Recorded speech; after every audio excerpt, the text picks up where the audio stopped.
She's talked to me about it. She has, and I've been like, Brian Battle, Sandra Bradford, Penny Casimir, Gavin Newman, Joe Ruffalo.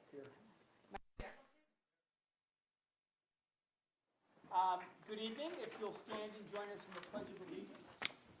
I pledge allegiance to the flag of the United States of America and to the republic for which it stands, one nation, under God, indivisible, with liberty and justice for all. Good evening. Thank you for coming out tonight on our pre-holiday school board meeting. I think the book, we have a nice conversation coming up about the Blueprint 220 and some of our summer projects later in our meeting, but we've got a couple business matters we need to attend to. Our first agenda item is my report. I've got just a couple of things real quick as a reminder for the board, right? The last meeting tonight for 2017, but when we come back in January, we come back with a full slate, right? So we have our regular business meeting on Tuesday the 16th, right? And then we have our Blueprint 220 meeting at 6 o'clock on the 22nd. And then we have our budget, the beginning of our budget meeting as a committee of the whole at 6 o'clock on Tuesday the 30th. And then we'll go into our regular, twice a month business meeting schedule beginning in February. Also, I think we have our staff recognition, remember, in your calendar. I think it's February 16th. And then I just wanted to, we got a couple of memos from Brian, one about Project Horsepower and an update. Did anybody have any questions on that? And then there was also one about kind of adjustment to some of the testing calendar here at the high school to align to kind of some of the prep and the SAT test. Does anybody have any questions on that? All right, that's it. With that, we'll move into public comment. We have one person signed up, and then it'll be open mic from then. I remind people, please try to limit your comments to about 3 minutes. Now, I'm told we've got this new software we're using, and I didn't see it last time, but I was told, is the timer actually up here? Okay, so that'll help you. Right on the bottom of the screen. Okay, so that'll help you gauge your time. We try to use it, I mean, we don't have a big crowd tonight, so we'll use it as a guideline, but just try to finish your thought after that. Please try to keep your comments focused on board agenda items. Unfortunately, public comment is not intended to be a dialogue with the board, but if there's follow-up to be done, we'll ask Dr. Harris to follow up. And we also ask that any speakers respect the privacy of individual staff members and students. When you come up to the mic, we ask you just to introduce yourself, your connection to the school district, your, for instance, your attendance boundary, just so we've got a reference. Our first speaker is Patricia Salupica. Very nice. Did I say it right? Nice, Brian. I try. Do I get like music to play me off if I do that? Gavin might hum You something. come again, for you. third time in a row, third meeting in a row, then you get music. Okay, that's what it is. You want like walk-up music? Yeah, that would be even nicer. That's what I was thinking. A little mariachi, anytime. Always makes it a festive occasion. So my name is Patty Salupica. I'm a parent at Grove. I'm also part of the dual language program. Very happy to be part of both communities. And I just want to speak on behalf, I know you've been talking, various of you have been talking to Grove parents, and so I want to thank you for the time and consideration that you've given us, and really we feel very heard. We feel very much that you've given us the time and the energy and come back to the school and taken a look at things, so we want to thank you for that. We appreciate that. Again, we just want to highlight the importance to us of trying to keep our community together and ensure that every child can have their core learning done in a room with natural light. We really look forward to working with the board on space solutions over the upcoming year. And just again, very thankful for your consideration at this point. Thank you. Thank you. Is there anyone else who would like to address the board tonight? Anyone? Lance? I'm good. We're in a good mood, we're in a festive mood. I know, you said you get your red sweater. See, I said, thank you for noticing. Not to be confused as a Cardinal fan. That's a different red. It's a dark red. I don't have a lot of red. Anyone else? Okay, seeing none, we'll declare public comment closed. Thank you, Patty. I think we are going to talk in our summer projects a little bit about, some Grove solutions. Okay, with that, we'll go to Dr. Harris's report. I have a brief report tonight. I'd like to, just first and foremost, every time we have a board meeting here at Barrington High School, there's usually a lot going on. If you notice tonight coming in, the high school is quiet, like crickets in that, because it's finals time. High school has started their finals today, and when we run our finals, student activities obviously are extremely minimized. And so all the kids are home studying right now. I don't see any high school students with us here tonight, so that they're all busy and preparing over the next couple days to finish out the semester. The rest of the district is too. We have school through Friday, and certainly looking forward to the break as always.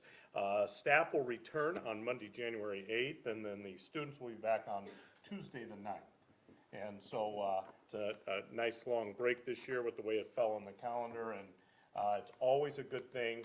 I was talking to the high school staff. I was over here yesterday for their annual lunch here in the building, and a few of them I was chatting with, they were saying this is the best thing for the school here, that they have the finals before break. A few of them just come up to me and made the comments like year 4 of this, and it's really a good thing. While it feels, they're packing it in here, but it's always best for student learning. It's the bottom line. So just thought I'd share that anecdotal thing. That's good. Absolutely. The last item, I just want to mention, we had a very unique professional development opportunity that 3 of our administrative team had the opportunity to participate in over the last week. Matt and John and Steve McWilliams, our high school principal, were out at Apple's headquarters out in California at the end of last week. And I just want to bring a note to this. As a district that is a one-to-one district, we obviously have targeted, Apple's our provider of our devices right now. I think Apple recognizes that we are a unique school district when it comes to what we're doing, not only with the devices, but what's going on instructionally. They have selected our district, and that's why Matt and John and Steve were out there last week, to be one of 10 districts nationwide, right, that participate in a year-long research project that they support us on. And we're obviously focusing on the high school. You had to pick one school, so we chose the high school, and they're working diligently on that research question. And we're going to have the support of one of the best researchers in the world that Apple employs that's going to work with us on that, right, Matt? Am I saying this all correct? I can talk just a little bit about the researcher. The researcher is named Dr. Damien Bibel. He's with Boston College.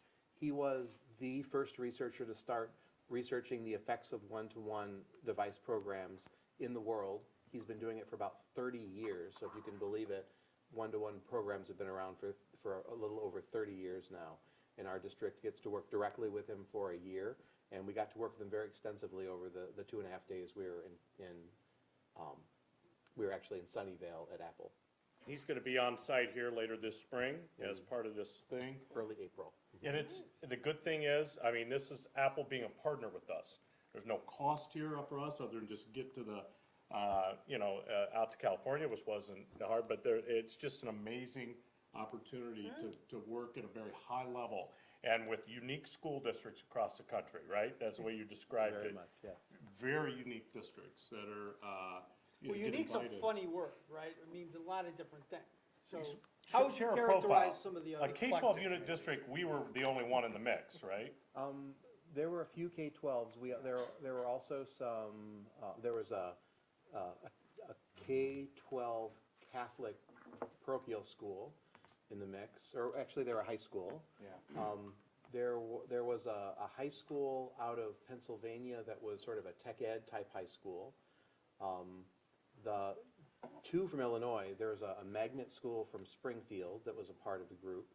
And then there was a public Springfield school district. And then GEMS downtown Chicago, a private school, a K-9 IB school downtown Chicago. So just the whole, and then some K-12s as well, some other K-12s. But everyone had to be represented as a school. No one was there as a district. Everyone had to bring representatives from the school level. So It's just it's by invitation only, basically. This isn't something you sign up for. You get invited to participate in this. And certainly want to thank Matt for being our our contact there that got us into that type of an opportunity with Apple. So very unique partnership. just one more quick thing, we get to choose our own research question, and they support us. So we're not researching their topic, we choose the research topic, and we all benefit. On one additional note that I was told this evening, and I have an anecdotal story. Matt was also selected to serve as a Distinguished Educators Advisory Board for North America by Apple, in which, again, Very he's cool. applied for that in the past, and they finally were wise enough to accept him. And, I have to sign off on that. I'm familiar with that, and it's very much a distinct honor. So I think what's really how this benefits our kids and our student learning is, we're working with one of the top corporations in the world and their commitment to student learning. And we're right in the mix of what their latest, greatest thinking and innovations going on. So we're very fortunate. So I wanted to make sure I shared that opportunity. Matt, one anecdotal story today too. Matt sent an email to Tim Cook, the CEO of Apple, and he emailed you back and acknowledged, Matt shared that with me. So it's kind of unique opportunity. Very fun. That's right. We're proud of you. Congratulations. Exactly.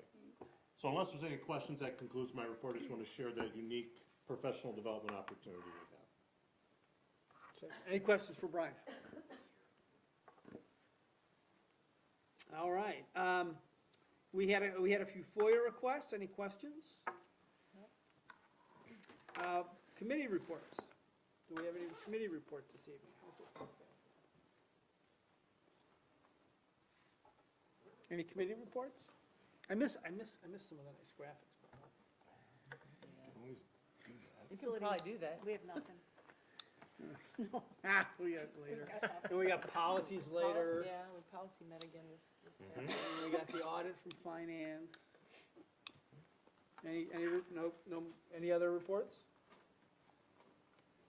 Okay, let's take care of some business. We have, on this evening's consent agenda, we have minutes from open and closed from 11/7/17. Under finance, we have the November exception report, the bill list, elementary and high school activity, and the payroll reports. We have a revised personnel report this evening.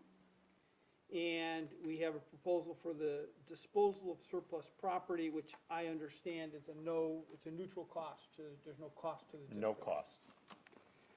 Is there a motion to approve the amended consent agenda? So moved. Second. Roll call vote? Brian Battle, Yes. Sandra Bradford, Yes. Penny Casimir, Yes. Gavin Newman, Yes. Joe Ruffalo, Mike Shackleton, Angela Wilcox. Yes. Consent agenda passes. Let's go down to our first action item. Is there a motion to approve the resolution for the 2017 Certificate of Tax Levy as presented to the board? Second. Discussion. We've gone through the estimated levy. We didn't really get any comments in the hearing. We talked about, we went up high enough where we think we're going to capture any new growth that comes. We expect, the CPI that applies to this particular tax year is 2.1. We'll get 2.1 roughly, plus whatever new growth that happens. Are we ready to vote? Let's do a roll call vote. Brian Battle, Yes. Sandra Bradford, Yes. Penny Casimir, Yes. Gavin Newman, Joe Ruffalo, Mike Shackleton, Angela Wilcox. Yes. Motion passes. Okay, so, we have an action item for summer projects. Part of what is being proposed for the summer projects includes kind of, some Blueprint 220 issues. So the thought was it might be better to have just a Blueprint 220 discussion and then come back and incorporate that conversation a little bit, into the summer projects. Does that make sense to everyone? Yep. So we'll go to our discussion on the Blueprint 220 update. Now, do we have a presentation on this? We do. Is it your presentation? All right, come on up. As Jason is approaching and getting set, you know, as it said, shared 2 weeks ago, we have created a summary here of all the meetings, you know, that took place over the last month and a half at all the buildings across the district. Jason has summarized, and his team, the information, as well as kind of looking at possible next steps as we prepare to have that discussion with the core team in January. So I'll turn it over to Jason. Thanks, Brian. So, as was mentioned, we've gone through and taken the community feedback from all of the individual building meetings, as well as a couple of additional meetings that were hosted here at the high school pertaining to elementary subject matter, as well as middle school and high school. And so I wanted to focus on a few trends. We pulled data from questions 4 and 5, asked at each school. And so I'll just read aloud question 4. From the information that you heard that evening about the plans for this facility, were some of the ideas that you believe might be the most beneficial long-term? Now, we asked folks to choose up to 3, and the trend that you'll start to see is a lot of support and enthusiasm towards flexible learning spaces and teaching and learning priority items. Now, interestingly enough, as we transition to the next slide and ask question 5, what plan elements would you like to learn more about? We see resonance in the same 2 categories. So we have simultaneous enthusiasm with tell me more about these things. And so I think this is encouraging for where we are in the process, because these are 2 of the intangible concepts, if you will. You know, there are aspects of teaching and learning priorities that are certainly tangible to much of the community. But when you talk about flexible learning spaces and future-ready learning, these kinds of things are supported very much by research and context, but applied very locally into practice. And so this is an opportunity for us to provide a nuanced conversation with the community and with the board, of course, about what it might mean to have flexible learning spaces in Barrington at multiple levels. So elementary, middle, and high school, and how that might be interpreted. Now, more on that in just a bit. That's the high school, but you'll see that the middle school is the same. We see the strongest categories in those 2 areas. And then when we get to question 5 from the middle schools, again, we see 6 and 10 votes respectively in those 2 categories. So resonance, again, at the middle school levels in addition to the high school. Not surprisingly, when we get to ELC in the elementary schools, same result. Both questions, same result.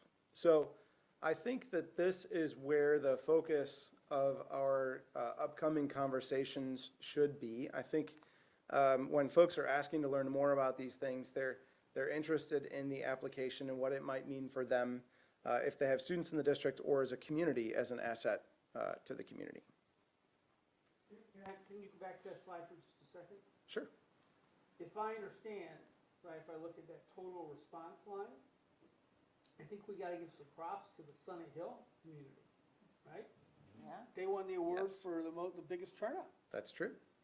I was there, it was a great session. It was very engaging, absolutely. That's all, I just wanted to.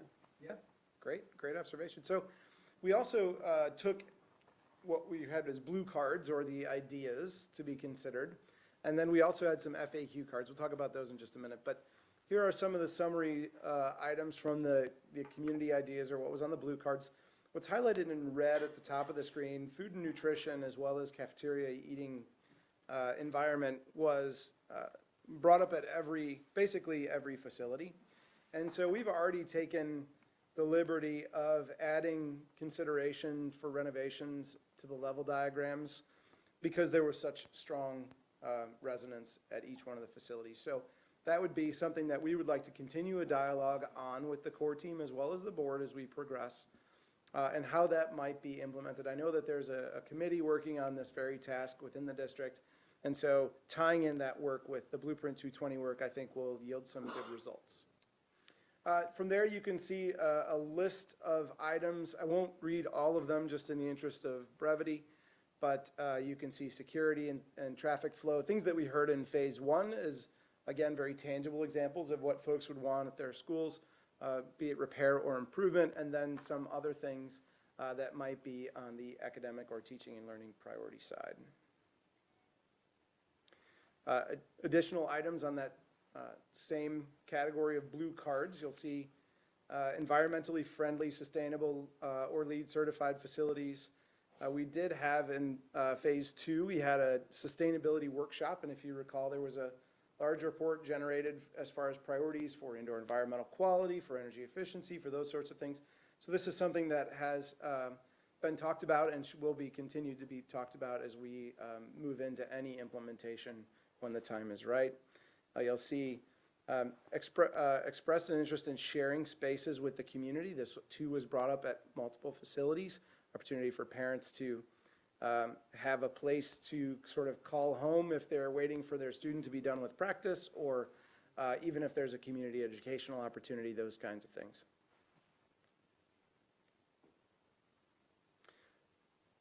Well, under the umbrella of performing arts, there were 6 comments about performing arts facility, finding performing arts facilities at the middle school level. Just 1 comment about the high school level. I think there's a broad understanding based upon the presentations that have been given in the past about the needs and the scheduling conflicts that have arisen at this facility alone. And so while there wasn't a great number of comments in this, I'm not surprised to see that come up on the list. When it comes to the proposed Barrington Community School, across all sites, there were 9 comments that were specifically in support of it. And then just something that we need to obviously be intentional about when the time comes, should it come, that we wouldn't inadvertently segregate a population of students in this facility. So that just has to be contemplated. Okay, so if I can, I'd like to go through some school-specific feedback. You can see here, this was the high school ice rink, or the opportunity to have hockey was something that had come up at the high school as well as other facilities. Questions about Hart Road and how it might not only take care of some traffic issues, but some safety issues with walking, access to fields on the other side, as was proposed in some of the levels here at the high school. Interestingly enough, writable walls and other surfaces were appealing. This is just some fine detail.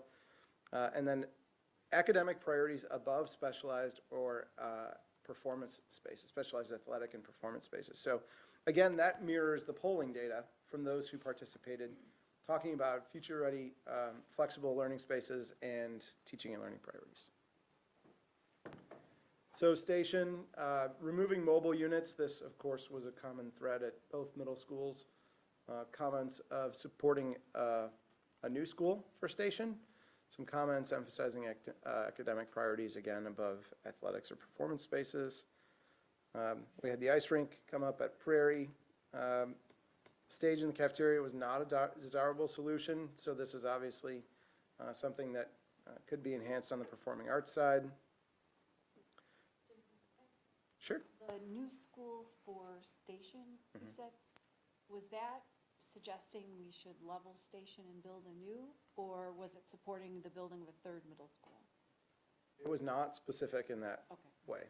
Okay. I think, Penny, if I had to guess, I think that would have something to do with addressing that campus and not necessarily the 3rd campus. Just quickly, North Barrington, so some changes at Miller Road that were proposed in the levels were received quite positively. Preserving small class and cohort size was desirable. Huff, so we had proposed the core team had proposed quite a palette of opportunity for Huff. And I wouldn't be completely honest unless I were to say that there were some on the core team who were nervous about some of the levels that were proposed, but nevertheless, they were. And I think that what I've heard from those core team members specifically after the meeting was, boy, I was surprised by the comments that I heard, and pleasantly so. So, you know, you can see that there was a preference for a level 3, but, you know, one at least for a level 5. So you can see what those are. Sensory engagement room was something that was requested as well, so you'll see that in a few different areas. Of course, we applied that universally across all elementary school sites. Lines specifically requested flexible active seating solutions, sensory engagement again from just as was at North Barrington, updated library space, just a few, noting a few anyway. Roslyn Road, 2 comments at Roslyn Road about building a new school. Again, many responses specifically requested flexible active seating solutions. At Roslyn, that, I know, I was there, that had to do with the community school. The community down school. there. Yeah. Had to do with the dual language program in Not particular. replacing Roslyn Road. Not replacing, Yeah. no. Yeah. It was not Roslyn, it was we got into a dialogue about that at Roslyn. Okay. And it was about space and that type of stuff. I remember it. And as was mentioned during public comment tonight, there has been a lot of conversation about Grove, and we have been back to visit and review those existing conditions again and talk about some opportunities to work with space more effectively as well as add some space. So not a surprise to see that there. Barbara B. Rose, some respondents specifically requested again the flexible active seating, so you can see that showing up again. The ice rink shows up again. Countryside, additional support spaces, preserving small class size. Future-ready facilities came up at Countryside. Sunny Hill Woodland, we did learn a few things about what not to do at Sunny Hill. It was a motivated crowd that night. It was a motivated crowd and the largest crowd. So, you know, a new school was something that was discussed, although no site indicated. Of course, the levels explored the option of renovating Woodland for that purpose, and so we heard about that. But what we heard is the site is great, but maybe not the facility. So if we were going to do that, I think that's right. yeah, we would indicate a desire to have at least a new school. So some comments about the maintenance facility as well, and that was proposed in several locations as a part of the level diagrams. And so this was just one such location, and we heard from this community that that might not be a good co-location. ELC,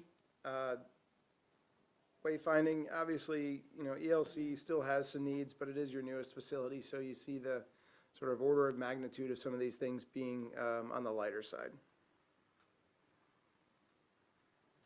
Okay, so we talked about the blue cards and we talked about the individual comments.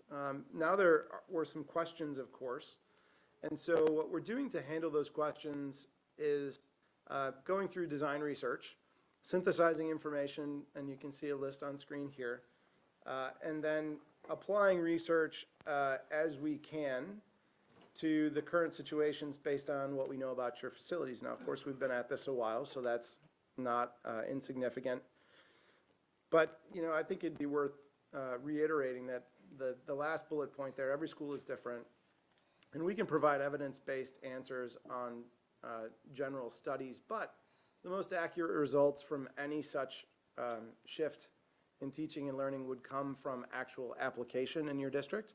And so that's something that is noteworthy. But nevertheless, we have formatted some samples of how we intend to answer the question. So one of the questions we received is on screen. What is the impact of open/flexible classrooms on grades or test scores?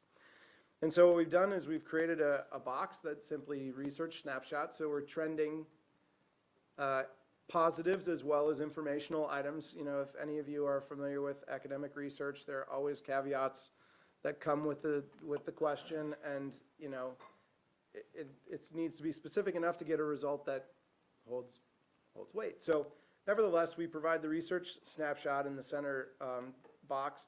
And then what you'll note at the bottom is a series of articles and research pieces that are hyperlinked.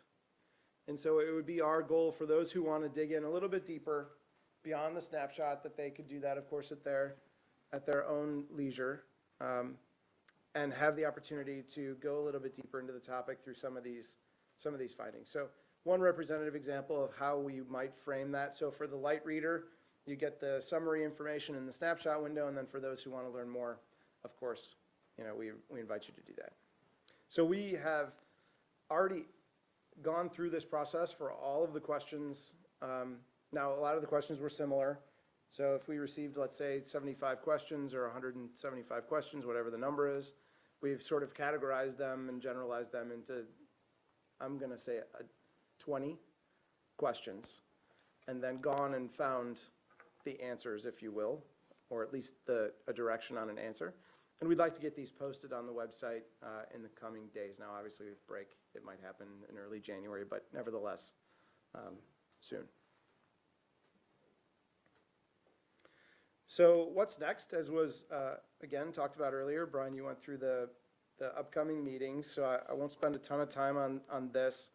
But obviously, January 22nd at 6 p.m., Committee of Whole, an opportunity to synthesize the data. Now, we have all of the raw data. I've presented a summary of it. In addition to this, we intend to have costs that will go along with the information such that we can have a well-rounded conversation. And so Lance is ready to do all of that. You know we're cheap. Keep the cost low. When do you think that information might be available to board members prior to that meeting? Is it gonna be something that's presented that evening? Because or I think we were saying, it would be nice to be able to digest it Yeah. ahead of the meeting. Is there a chance of that? I mean, not to push you guys too much, but.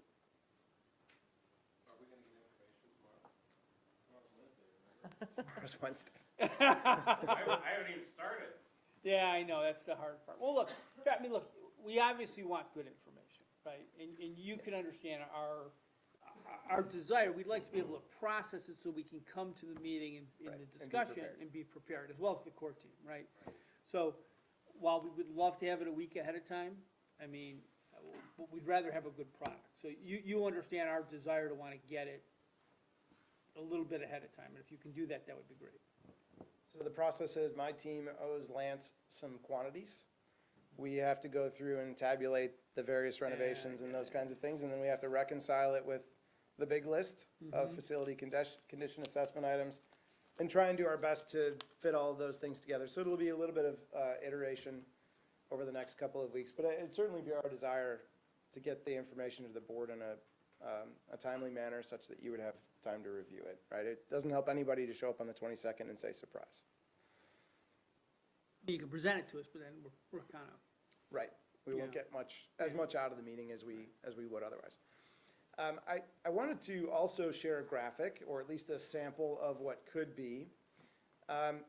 We've been talking a lot about the plan, and as we round the corner into 2018 and cross our anniversary of Blueprint 220, it's important to start the conversation of what does this really mean, and how might it be implemented in some form or fashion. So what you see on screen is a sample graphic, starting in 2018 and stopping in 2035, and how the work might be orchestrated through that period of time. So on the left margin of the slide, you'll see school name.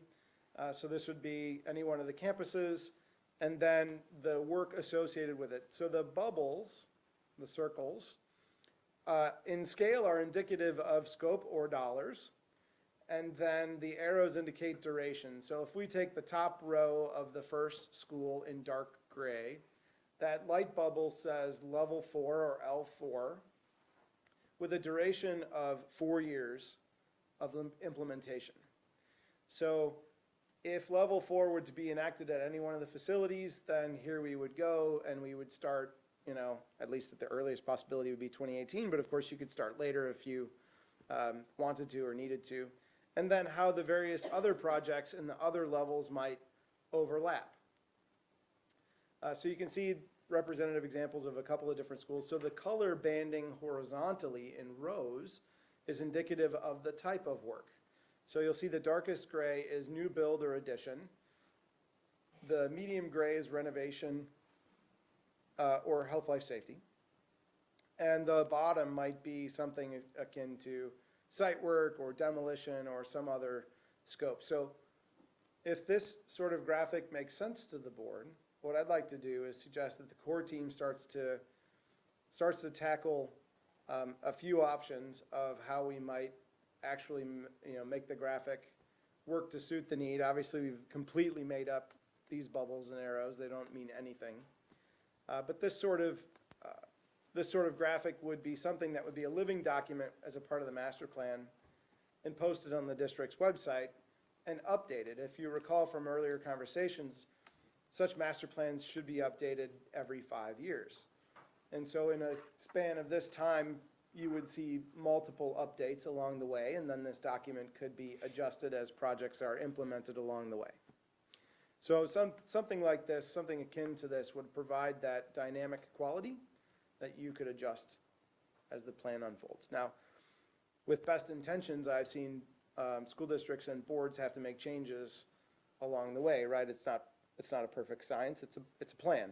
And so I fully expect that to happen. Can I ask you a question? Sure. And eventually, I want to ask my colleagues on the board, right? Because we started down this journey, right, to generate this master plan. Now we're getting to the point where we're going to start synthesizing the work you've done. And by the way, you guys have done an outstanding job. Thank you. Right, and just listening to you, all the work you've done and trying to respond to the questions. On behalf of the whole board, thank you for doing that. But now we're trying to synthesize it, right? And I'm not sure, because we really haven't, the 7 of us, right, or 8 of us with Brian, right, haven't really had the conversation about trying to kind of visualize what this looks like, right? As we begin this process to synthesize all the different inputs, right? So, like I love the visual back here, right? But that kind of implies a certain amount of priorities on stuff, right? But I'm wondering if there's not a step before we get here, right? Which is to kind of agree, right, on, for instance, the plan for each campus, Absolutely. right? Absolutely. You would agree a with that, precursor, right? For sure. Right? Right, otherwise, I don't want to skip otherwise steps. it's theory, right? Right, So, right. and we still have some big levers to pull. If you think about Yeah. attendance and the opportunity for a community school, and those kinds of Right. things have to be sorted before we can really start to lay out a plan. And so this was if you think about it, this in the time frame of what we've scheduled already, this is a February, March conversation, Yes. not a January conversation. Yes. And we might work with this on a large board with Post-its. And we might have all the campuses listed out, and you might have, I'm gonna write an L4 on this Post-it, and I'm gonna stick it here in this time, and then we're gonna talk about it, right? So it becomes a working dialogue piece that we can formalize as we get closer to implementation. So kind of the first step, right, is for us to kind of agree on, some version of kind of your campus plans, or levels that you said for each campus, right? And that we can all conceptually agree, this campus kind of evolves this way, this campus evolves this way, right? And these are the different decision points and options that are built into this long-range plan. Right. Then after we've kind of agreed to that, right, then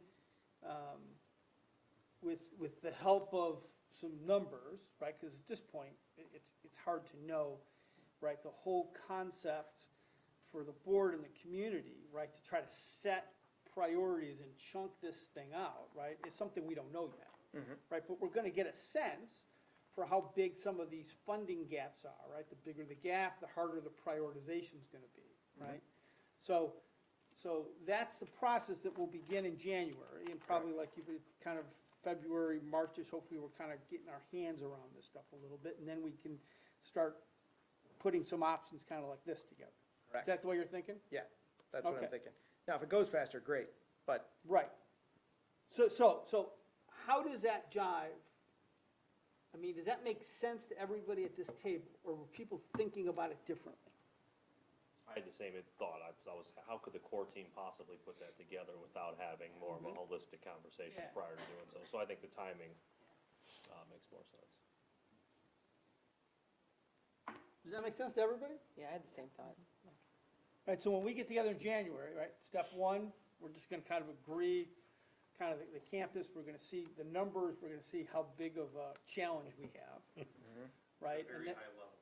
Yeah, very high level, I understand, but you know what, I mean, look, these are more strategic decisions, right? This is order of magnitude cost at this point in time, right? Right. And then as we start getting stuff, we may ask for more deeper dive down on this or that, because especially if you're trying to say, you know, do we add on to each elementary school? Do we build another one? The costs are really close, right? So maybe we ask for a deeper dive on some stuff. But just order of magnitude, that's what we're trying to figure out, right, to set priorities. And one tool you might consider using for that conversation after January as well would be life cycle cost analysis. If you're gonna Yes. consider new versus renovate, there's energy improvements that a new facility would be able to achieve that an existing facility would struggle to achieve. Yeah. So we can help with those studies as well as we get further along into the process to give you more information. Okay. So given that kind of basis, right, is there anything in this first cut, right, when we're looking at the different campuses and, you know, we've all seen the level diagrams, we've gotten some of the feedback. Is there any additional information or perspective that you guys want to see in that January, February timeframe? Like,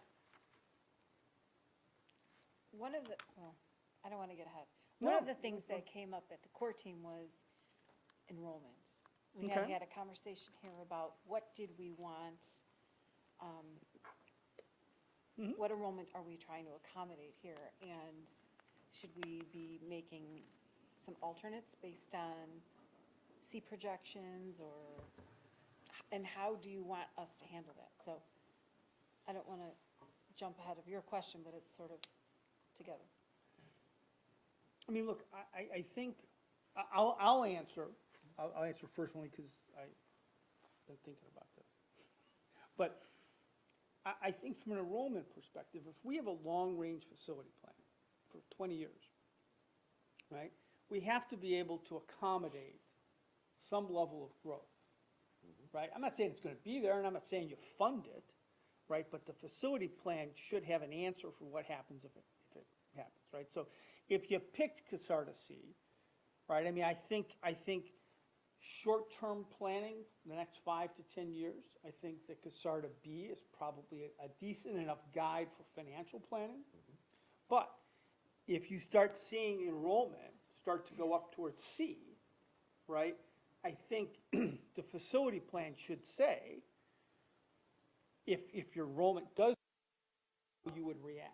You would add space here, you'd add space here, you'd have to build a new school, whatever it is, there should be an answer to that, right? I don't think you don't have to build it now, but you should have an answer to it, don't you think?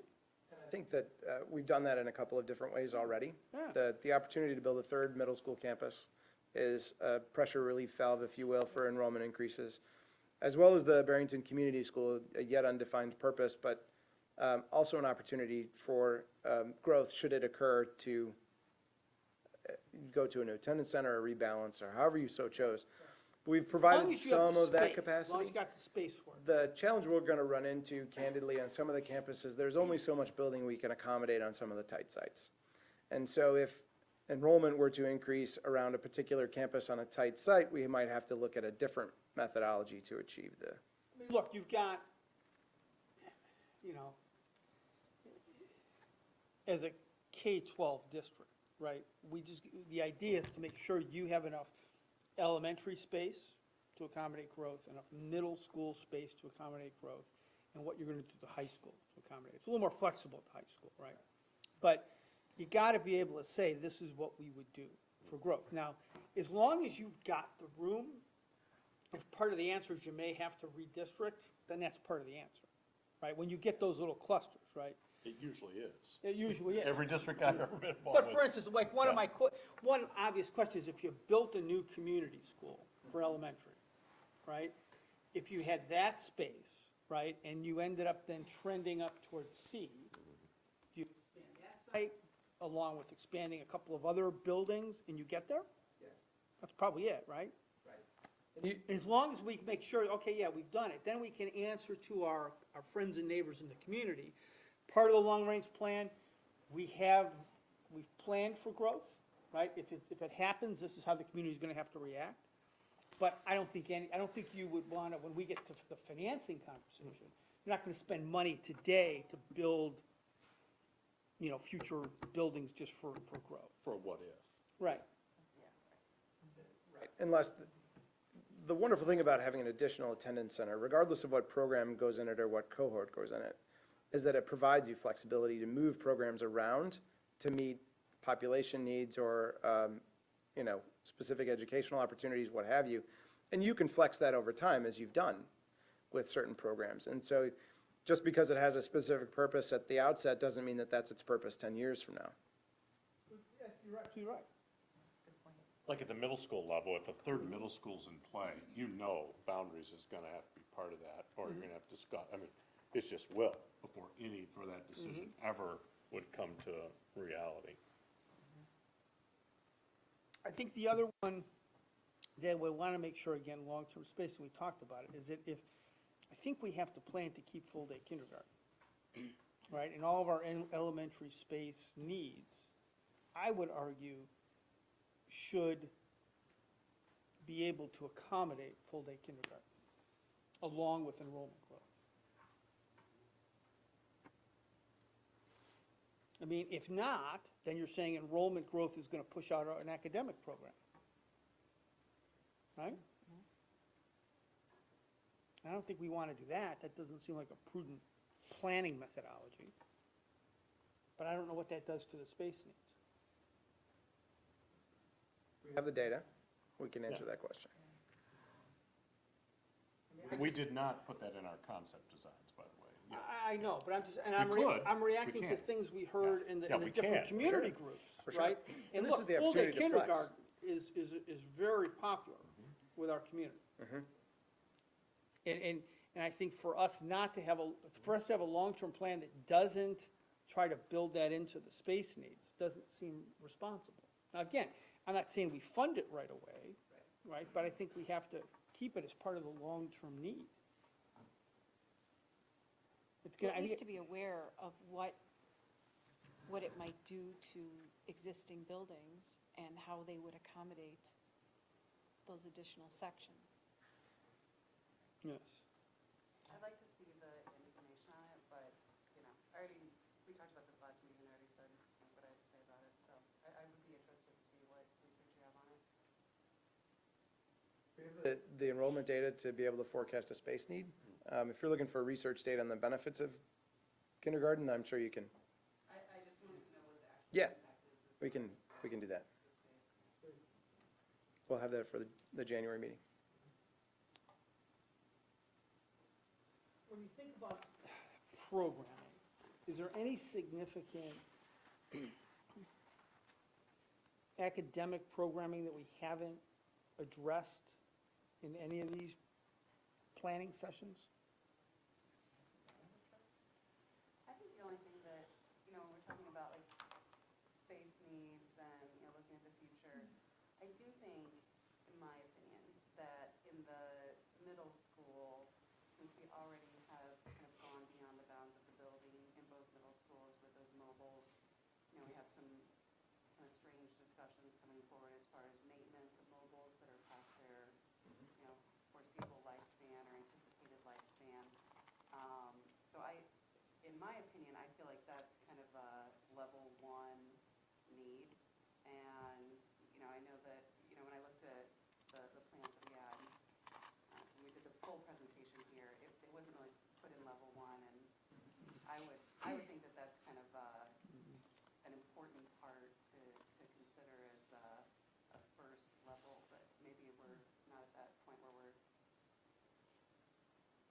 I don't know of anybody who doesn't want to get rid of the mobiles at the middle school, so it's hard to argue that, I mean, look, any short-term plan, you're right, has to include that. It was a hot topic at the core team as well, and how to place that in the overall plan for each campus. And we had some good discussion about it, but I think that what we've seen over the last couple weeks through the community presentations is an opportunity to maybe adjust the levels to be more fluid by campus, rather than prescriptive by type of work. You know, it was very much about clustering health, life, safety, physical condition in level 1, and then we did furniture and security in level 2, you know, so on and so forth. And now we have an opportunity to say, okay, how do these levels really start to grow and shift? Because I think they will and they should. We shouldn't be as prescriptive as that began, but we needed a common place to build a conversation from. And so that's just where we landed. Does the, the focus that we added on the food prep areas and the cafeterias in the elementary buildings in particular, is that gonna create the need for more space or just repurpose space? I think primarily repurposed space.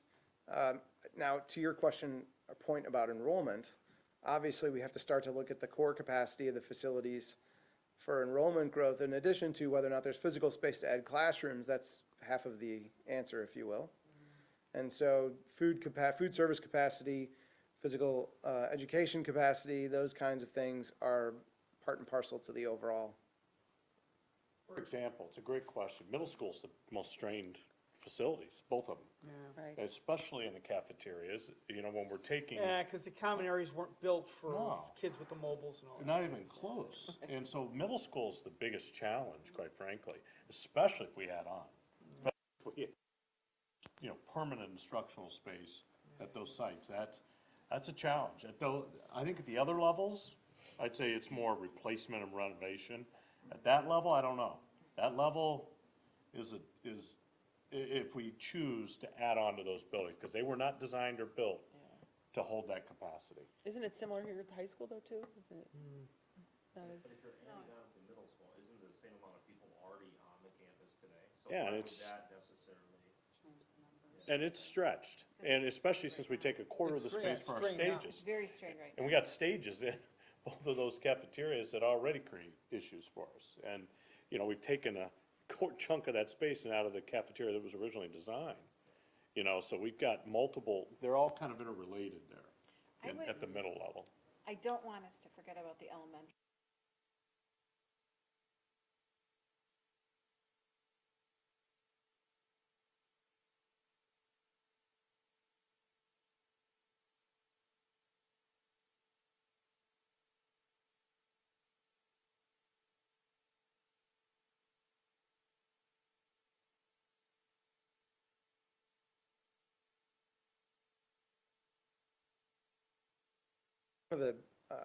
One of the tools that can be employed is distribution of food to multiple locations. You do that a little bit in the high school now, but the opportunity to not only eat in a couple places, but the opportunity to serve food in a couple places will help, could help. Shorten the line, you know, the line. Maybe you don't have a line, you know, you create a different scenario. Right. What else? Is there anything else, Jason, from your perspective that you would want us to be thinking about between now and our meeting in January? I think the considerations for the, as I called it before, the sort of our big levers to pull are the things that we need to tackle first. The things that will have an impact on the decisions thereafter, you know, attendance centers, any boundaries, enrollment, special programs not yet considered. Then we're gonna get, after that, we're gonna get to conversations about, you know, maybe build new versus renovate for some of these campuses at the higher levels. Huff might be one example of that. And then we'll get to the levels themselves and how do they work at each campus. So there are probably layers to the conversation, but we need to get to the big ones first, such that we can make the subsequent decisions. Yeah, and so like when we're looking at some of the financials, right, for expand existing buildings versus build a new elementary or a third middle school, right? Right, those are big structural decisions that, you know, we're gonna wanna see some comparison numbers on that stuff. And I think your concept about understanding the life cycle cost would be important for those decisions. We know that, just as an aside, we know that new schools built under the current energy code can be 30 to 40% more efficient than their predecessors. And so from an operational perspective, if you look at just energy costs alone, it starts to help. Now, when you add in the complexities of population and how enrollment comes, a new facility might make a lot of sense, but we'll get through some of those numbers together. Any questions from the board? Any other information you wanna see? So we're ready for January? Ready So- for January. I would say in preparation for the January, just to kind of, so we can plan, I can work with them and plan. We're gonna work hard to get the information to the core team as well as to the board in advance. So you have time absolutely. to look at it.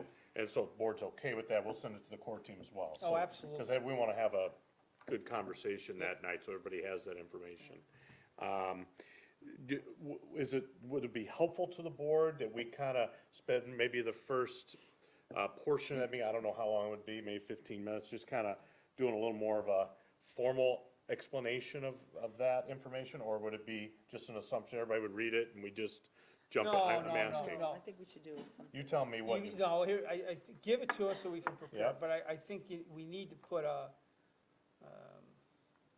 we do need to present the numbers in a meaningful way, because there's gonna be more than just the core team and the board that I think is gonna be at that meeting, that's gonna be interested in it, right? So, so I think it'll be important to, if and again, it shouldn't be an hour-long presentation of the numbers, right? But some kind of high-level summary, and then we'll start figuring out how to go from there.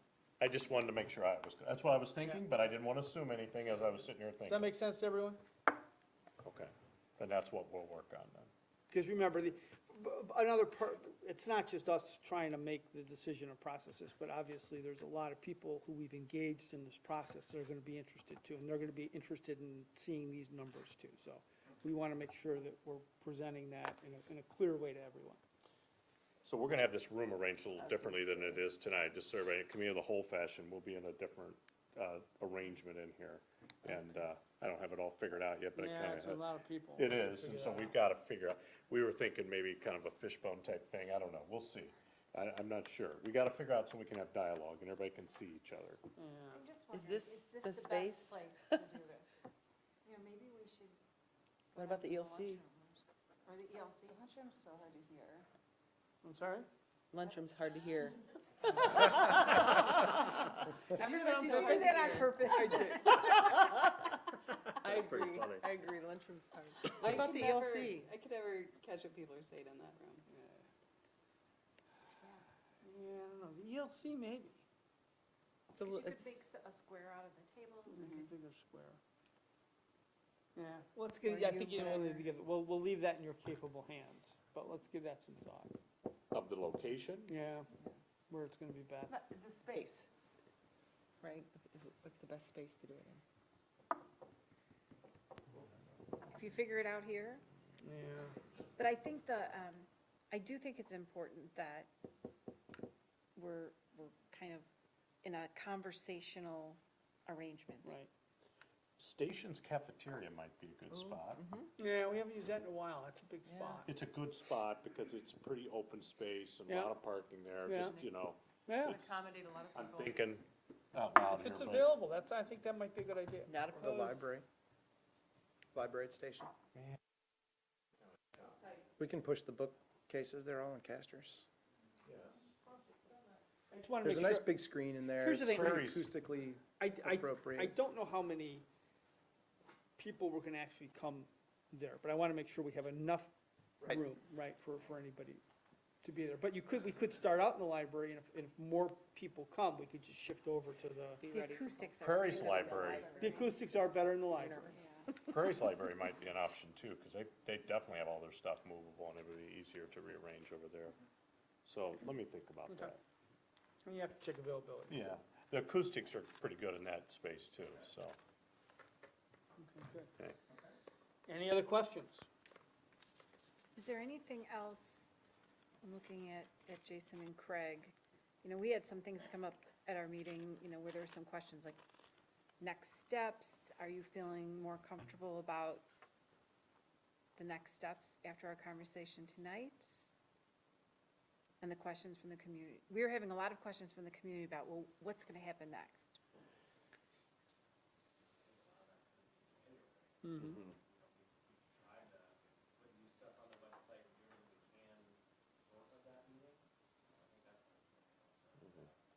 I just wanna make sure you're comfortable with where we're leaving tonight. I think so. We pushed it really to that meeting where there'll be some, hopefully some direction at that time to move forward. Okay, thank you, Jason. Sure. Great update. Okay, now let's go up to, we have an action item for approving the 2008 summer projects. Right now, we've had a couple, I think there's different plans. You meant 18. Oh, what did I say? You dropped back 10 years. You said 2008. So much better too. Yeah, 18. yeah.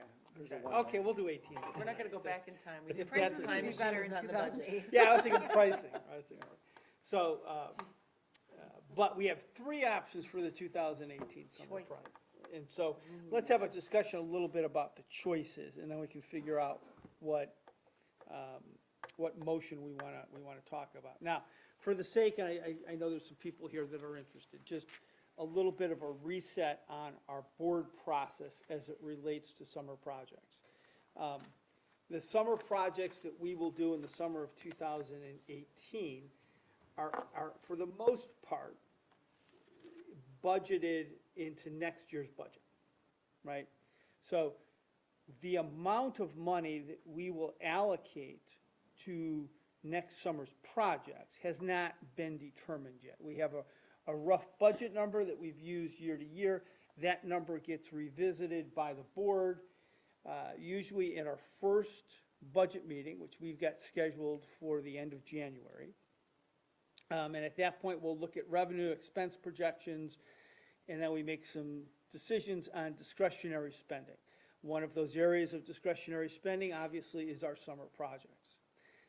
At this point in the process, what we're trying to do is I try to identify ahead of time those projects that we think kind of are within our scope, our target for next summer. And we will what we're looking to approve tonight is just some kind of engineering work that's required to be done before we can put the projects out to bid, right? And so, and then we actually won't accept the bids, right?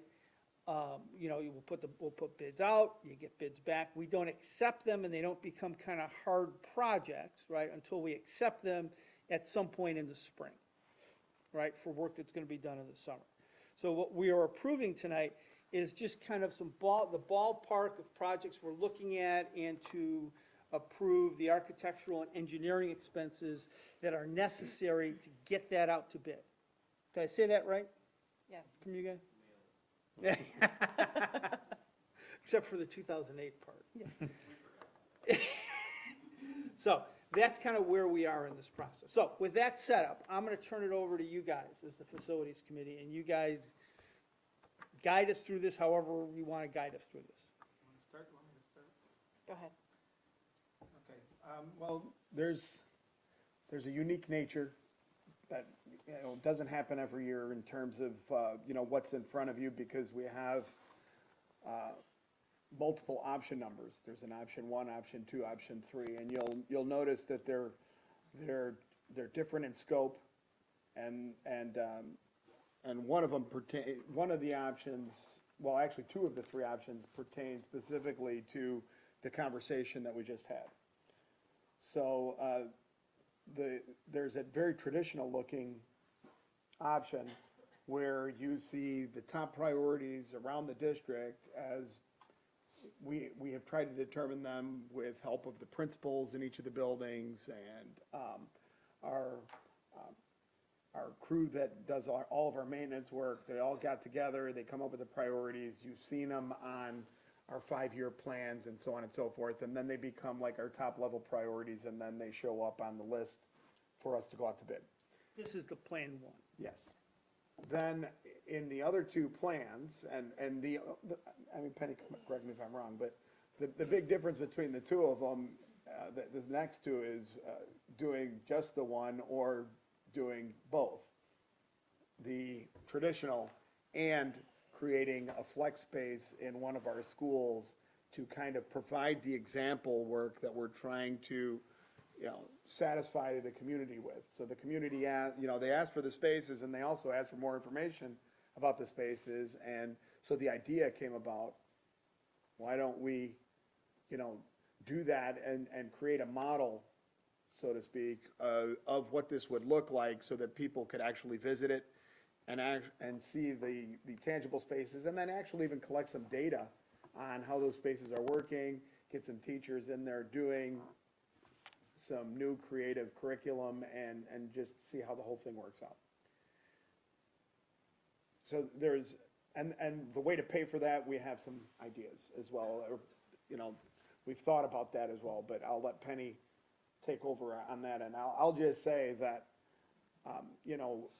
it seems like our community has expressed some value in the ideas of flexible walls, flexible seating, and, newer or more modern instructional spaces. And that's why we even entertained going away from our traditional way of thinking about facilities, because we already had that plan kind of working.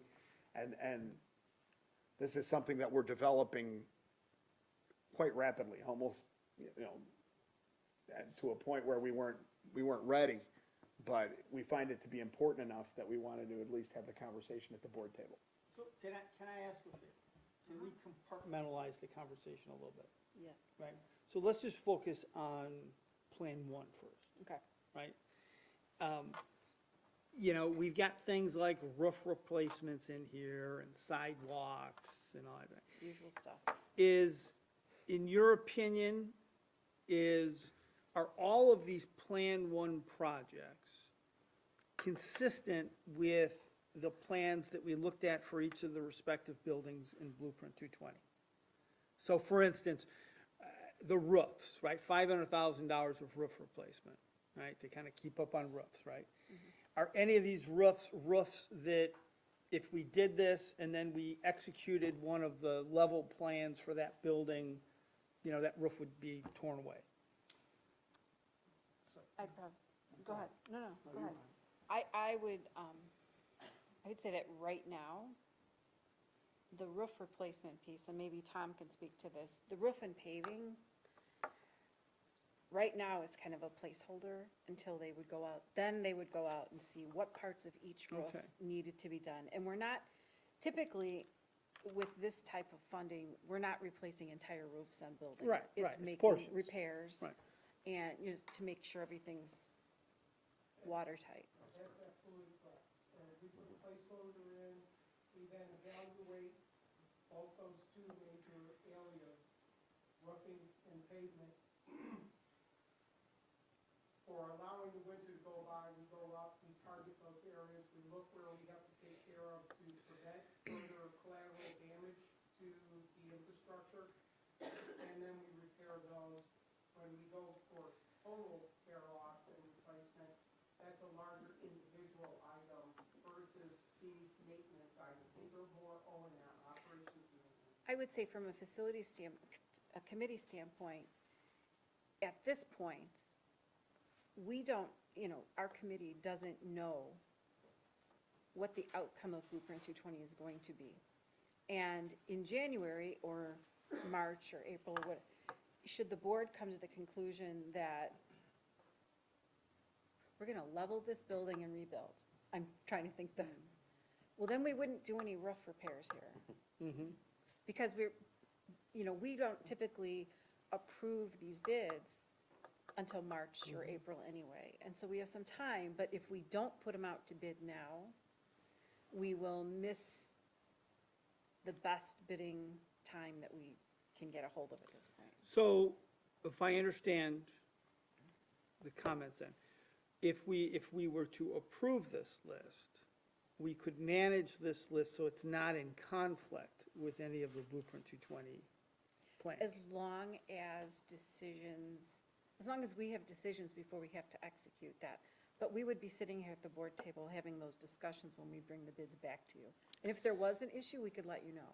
Now, And Brian, yeah, I'll add to Penny's response that regarding the two main elements that you keyed, I feel very confident because of the number of buildings we have and the amount of square footage we're talking, both in the amount of roofs that we have and in the amount of parking lots, that we could absolutely manage that.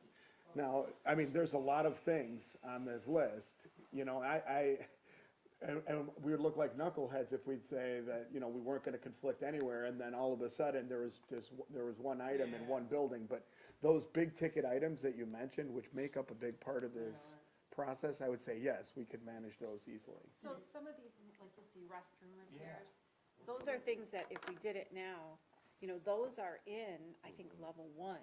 well, and You know, so then they fall off of that. but so we I was take gonna care of ask, it. did you guys look at any of the level 1 detail to try to inform this list?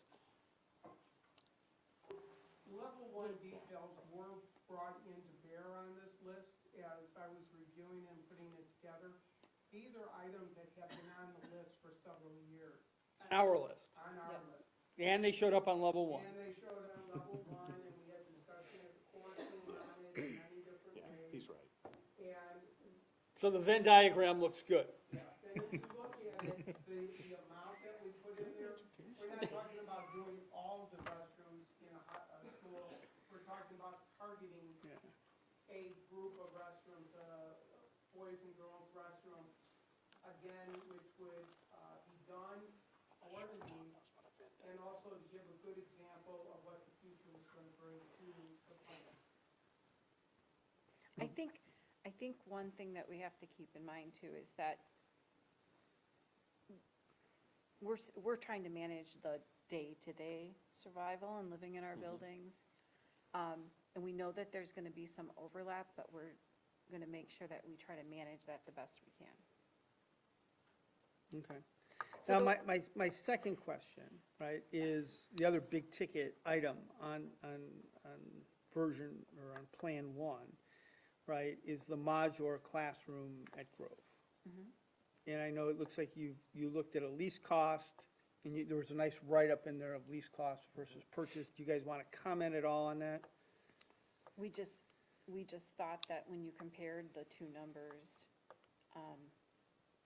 that it was better to have it built to our specifications with, you know, the flooring that we want, and just to own it, so it was new and we weren't inheriting someone else's problems. You know, one of the things that we've done with the mobiles at Station and Prairie, excuse me, over time is the floor's been replaced. You know, we've done some things to help sustain the life of those buildings, but they've also helped with ease of maintenance. And so these would be ordered that way. So if, I mean, it's, so there's an estimate here of $690,000, right? That, but we feel pretty confident that that's the correct purchase price for a 6-classroom modular unit, Yes, that would fit at Grove. we sought consultation through our professionals on that, who had just recently gone out for bid for some mobiles. So the numbers are very Okay. accurate, and should come back tightly within that framework. So if, Can't guarantee anything Yeah. in today's market, but it'll be very close within those. I think economically, I can kind of get there that it makes sense. And let me ask you a question, and it's a longer-term asset. As we know, these modular units, you know, are pretty sturdy, actually. If we were to buy it, our intent isn't going to be to keep it at Grove, right, for 10 years. We're hoping to solve that, the Grove issues some other ways, right? I'm looking at you, Jason, I guess, and Lance, right? If we do start engaging in classroom projects around the district as part of Blueprint 220, is this the kind of asset that we can move, you know, temporarily from site to site based on need as we're doing construction? Yeah, there's an expense, right? But if there was a conflict and we were doing work at a school and we needed classroom space while we were working on a wing or or adding space or something. It might be helpful as you phase out some of the levels to have the additional space, if you will, to extend the summer schedule if you needed to accommodate some small population, and it might be beneficial. You could also move the current ones we own at the middle school level too, in that same, I mean, The other if you're option, done right. with them, you move them The and other use them option- another spot. The other option, No, I mean, but in general. right. In the- general the- conversation. The other thing financially, right, is if we didn't need it and we only used it for 3 or 4 years, we could sell it again, right? Do we have a sense as, do these hold their value pretty well? I would Does have to. anybody know? I don't know, I haven't bought one recently, no. Like a Mercedes? Look at you. I have to say not, it's a 3-year lease, we're paying $550,000, I mean, versus buying them for, But why would people, why would you wanna buy one? I mean, unless you had a situation similar to ours, I mean, I don't know. I'm surprised the ones at the middle, I mean, I actually think the ones at the middle school, the first time I went in there, I was surprised at the quality inside, outside. The kids like it like the Outside, I best. get it, but inside, I was The surprised. kids like them. Well, and we've been assured, I mean, one of the things we asked is this, you know, there's different levels of quality in mobiles, and we asked that this be, you know, what level is this? And we've been assured that it's the same as at Station and Prairie. Okay. And those, So how does the board feel about this item and purchase versus lease?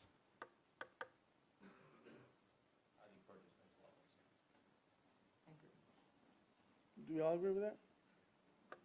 I mean, having looked at it more closely, I definitely agree that purchase over lease. I just want to make, you know,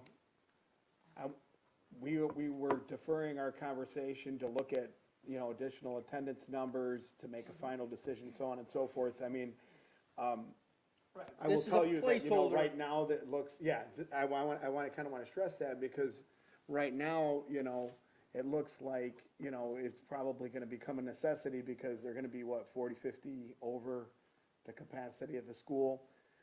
If that's a bubble, you know, I think we need to know about that, because this, I mean, we can't buy these classrooms and not say that it wasn't $700,000. I mean, I don't want the problem to go away, I do want the problem to go away, but if it goes away in a year, then I don't know that I want to make that kind of commitment or investment, you know what I'm saying? So, I mean, I was and am supportive and listened to and read all the rationale, and so, you know, I want to be supportive of it, but I want to make sure that we're doing the right thing, even though, you know, it's only 3 to 5 years. I want to make sure that we need it for 3 to 5 years. Right, yeah, we wanna make sure we have the right data to support. Exactly, exactly. and Just That 1 year, would we be- might just lease it. Right, those right. conversations about enrollment as part of our financial conversation in January will be critical to Right. helping us understand. I mean, does everyone understand the context of my comments? Because otherwise I'll clarify. I just think it's important that we do it, that this is on here, and that we understand that it's a placeholder, and that we need to take a look at this and make sure that we're ready to do it. And then once we have the substantiation for doing it, then we're ready to rock and roll. And that's kind of, So this says that we would be, we would start ordering in February, is what this memo said. Yeah. So that, Even we're if I- talking about, you know, making a decision in a couple of months, Well, No, well, right? I even think, That's end what of- I'm trying to understand. I even think the end of January. January. Yeah. well, I think we're scheduled to have our conversation the last week of January, so we can't make it before that. But we're gonna have to wait for the bid to come back, because these are bid out as well, correct? So we have to wait for that to come back. I'm not sure when that will be back, but that will be on our radar to bring to you. So this is a great transition too, because this, as well as if you look at Station, the rooftop replacement units Yeah. at about 250,000 right now. These are 2 items, I think these are the only 2 items on this list, that are longer lead items. So, in other words, we can't wait until April or May to approve these items, because in order for them to be created, we're gonna need to start that process sooner than later. And so these will be things that, should we go with option one? And uniquely, I would say, these HVAC units also appear in number two and number three, because they are part of, just hold that thought, that it's part of all of them, right? So it reoccurs. These will be something that will have to come before the board, before we approve the other projects. Does that make sense? So when you're saying it's in number one and number two and number three, could you just, I So- lost you there for a second. So, okay, this is to purchase, or, yeah. Tell you what, to- once we get to Plan 2, you can show the carryover. Okay. How about that? Okay. I think it'll be easier if we do that when we Okay. build it. So the other thing I wanted to point out, Oh, planned, okay, never mind, I got that. I know, I'm getting, I got my it. terms All are right. It kind now of makes sense now. intermingling, I Okay. apologize. The other thing I wanted to point out is, you'll notice the dollar amount. I'm looking, it fell off the page. The You're total looking at amount for Plan the 3.2? Yes, mine disappeared, but okay. Is greater than we typically budget. Typically, we're in the 2.5 range. This is a reflection of, if you remember a prior conversation at the table, that because of underspending on budgeted items for this current year, we have about $700,000 left out of fiscal year 18's budget. And so, I mean, when we talked to the board, we said we'd like to come up with some projects to do that. Those projects have been put into this fiscal year, so that's why the number's 3.2 as opposed to No. 2.5. So you're thinking that 7 plus a normal 2.5 budget allocation? Yes. I got you. Now, if the board's more comfortable, the board can weigh in on that. Would the board rather us not spend it? Would the board, out of 18, would the I board think rather us? we'll decide that January 30th or whatever that is, right? So, but there's some things to think about. And Yeah. the good thing, though, I will say, the good thing about putting everything out to bid and doing the A&E and all these items is that doing the A&E never loses its value, right? I mean, you've got all of the information available. Should we not Do it this choose year, to you can do do one it of the these next things, year. we can pull it off the shelf and put it back out to bid at another time. So does facilities know what might come off of here to meet the 2.5? No. And the reason, part of the reason why, Sandra, is, we don't even know how these bids are gonna come back. And in the past, we've put stuff out and then we've had to pull things off and move things in the past. And so what we would bring back to the board would be representative of how that would be prioritized.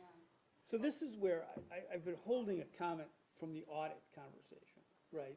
And this is probably a good time to make it. I will tell you, one of the things that's increasingly bothering me about our financials, right, is our capital investment, right, which is represented by this list, right? As a general rule, right, in business, you look to make sure your capital expenditures are kind of, somewhat equal to your depreciation, right? It's a sign that you're keeping up, right?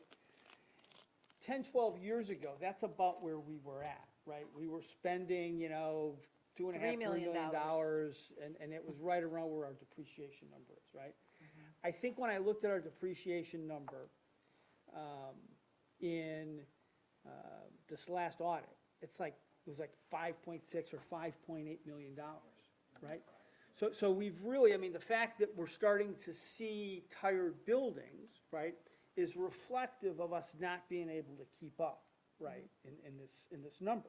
Well, certainly, if we had $5 million, there's a whole lot more. Oh, I know, I get it, amen, right? But I'm just saying, when I'm looking at We this pared number, this I'm back. getting increasingly comfortable each year because we're getting farther and farther away from, I think, where the responsible maintenance of our facilities should be.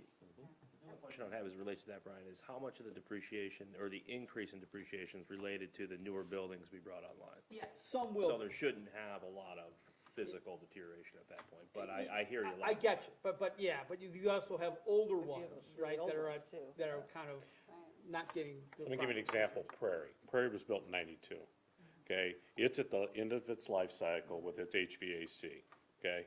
And we've, yeah, I mean, it's time, you know, it's 25 years. So, and we haven't, other than just preventative stuff, we haven't done a lot there. But it's kind of at that point where you see it in Prairie's assessment, it's time to rip and replace and switch out all the HVAC there. So that's just an example where for the last 10 years, 15 years, Prairie wasn't even ever in the conversation. Now it is. No, it is, yeah. That's the difference. That's an example, pretty big example. And Yeah, then we got what, we almost got, what, 1.5 million square feet? Yeah. Almost 1.5 million, right? So I mean, this is like $2 a square foot we're spending, which isn't a lot. Brian, I don't disagree with your assessment as far as, increasing, to make up for depreciation and to kind of level that.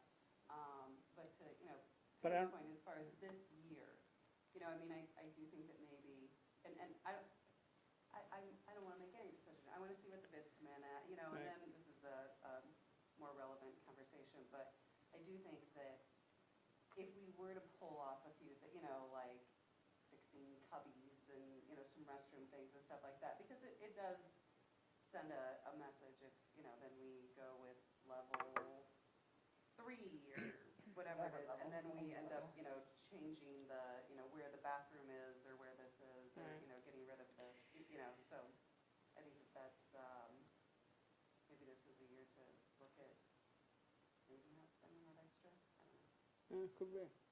Well, that's what we're gonna have to debate starting the 30th, right? Yeah.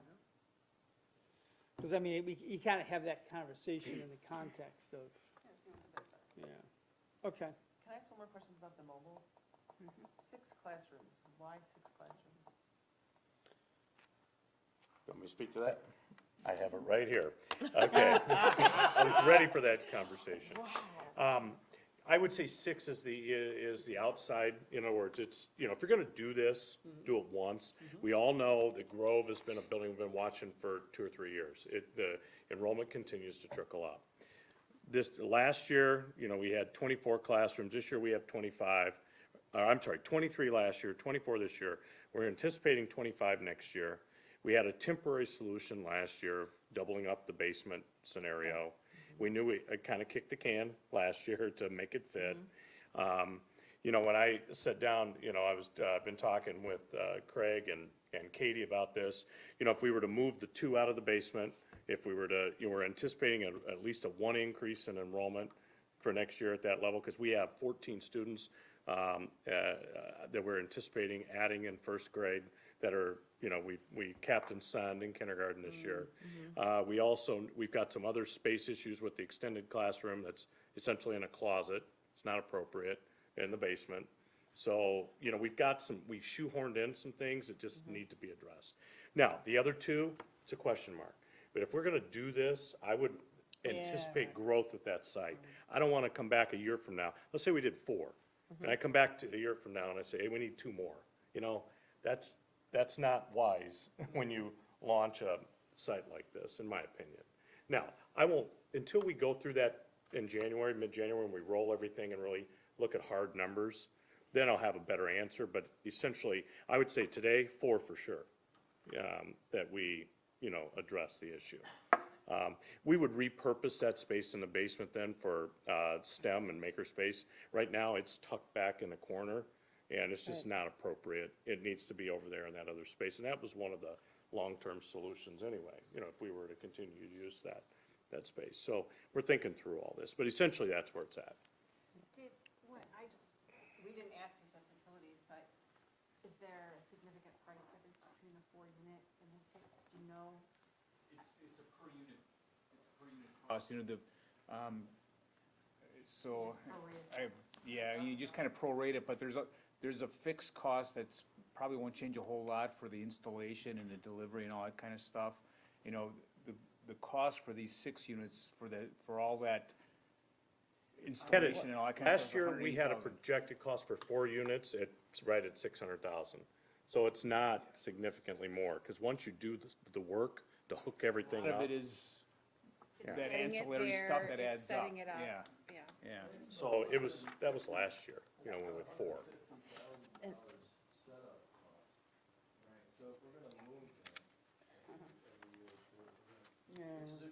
It's a good tool, I think, to have if possible change coming up, we have to consider that cost. something that we bid out? Yeah, we bid them. Is that pretty standard, you know, $120 setup cost plus 30% improvement? Yeah, I can't argue with it, it's something that our architect gave us. Did you see it in different bids though? We haven't bid Not it yet, yet. we We haven't bid it. And it depends on the site too. Grove already has a paved area and electrical out there from a previous mobile, from 2 mobiles that were there before. So it won't be necessary there, you're saying? Well, I think that it could be It's a greater budget if it was number at this someplace point. else. We hope we come under it, you know, but it's a budget number right now.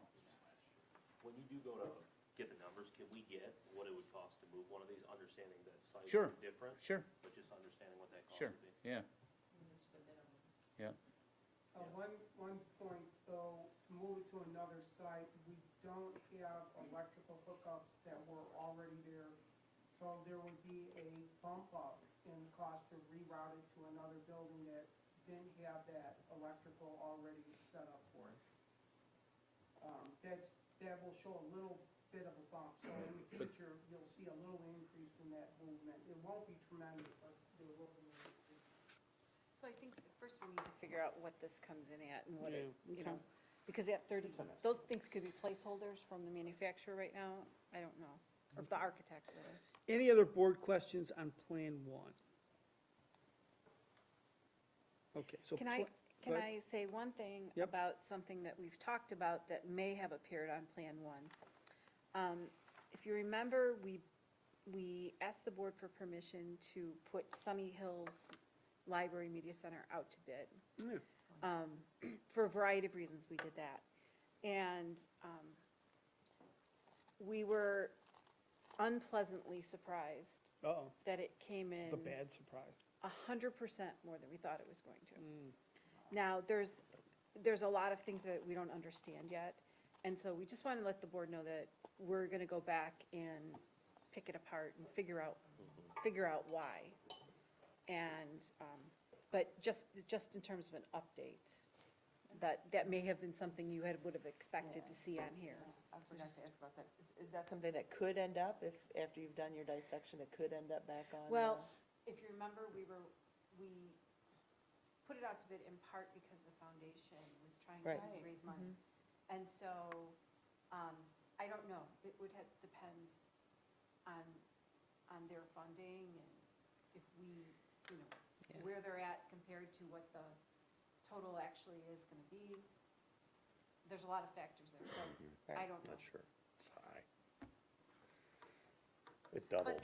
But we have a lot of questions about it.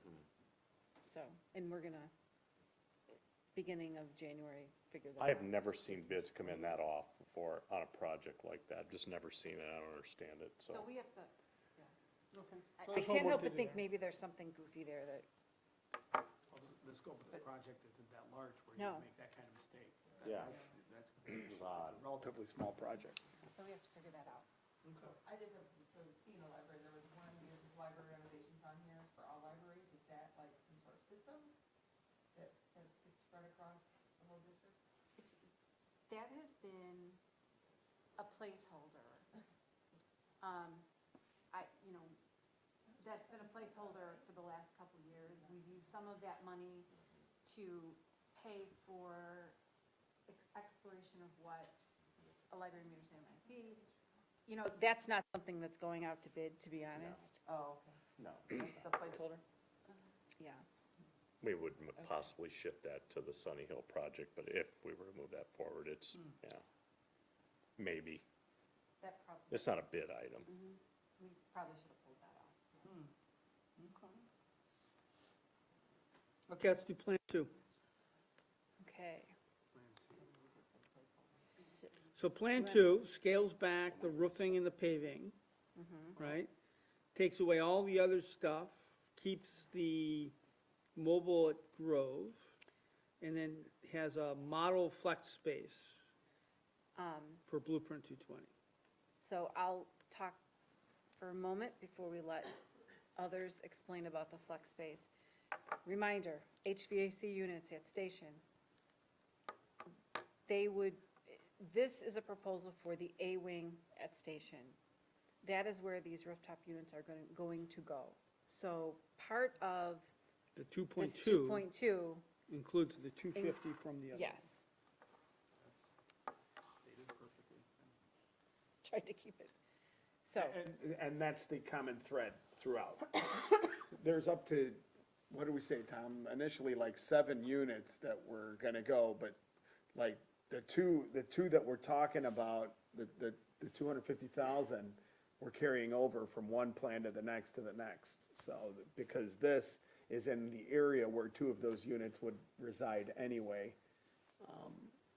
it's already built into the 2.2. So the scaling back of the roofing and the paving is just I'm assuming, correct me if I'm wrong, to keep the budget the same as Plan 1.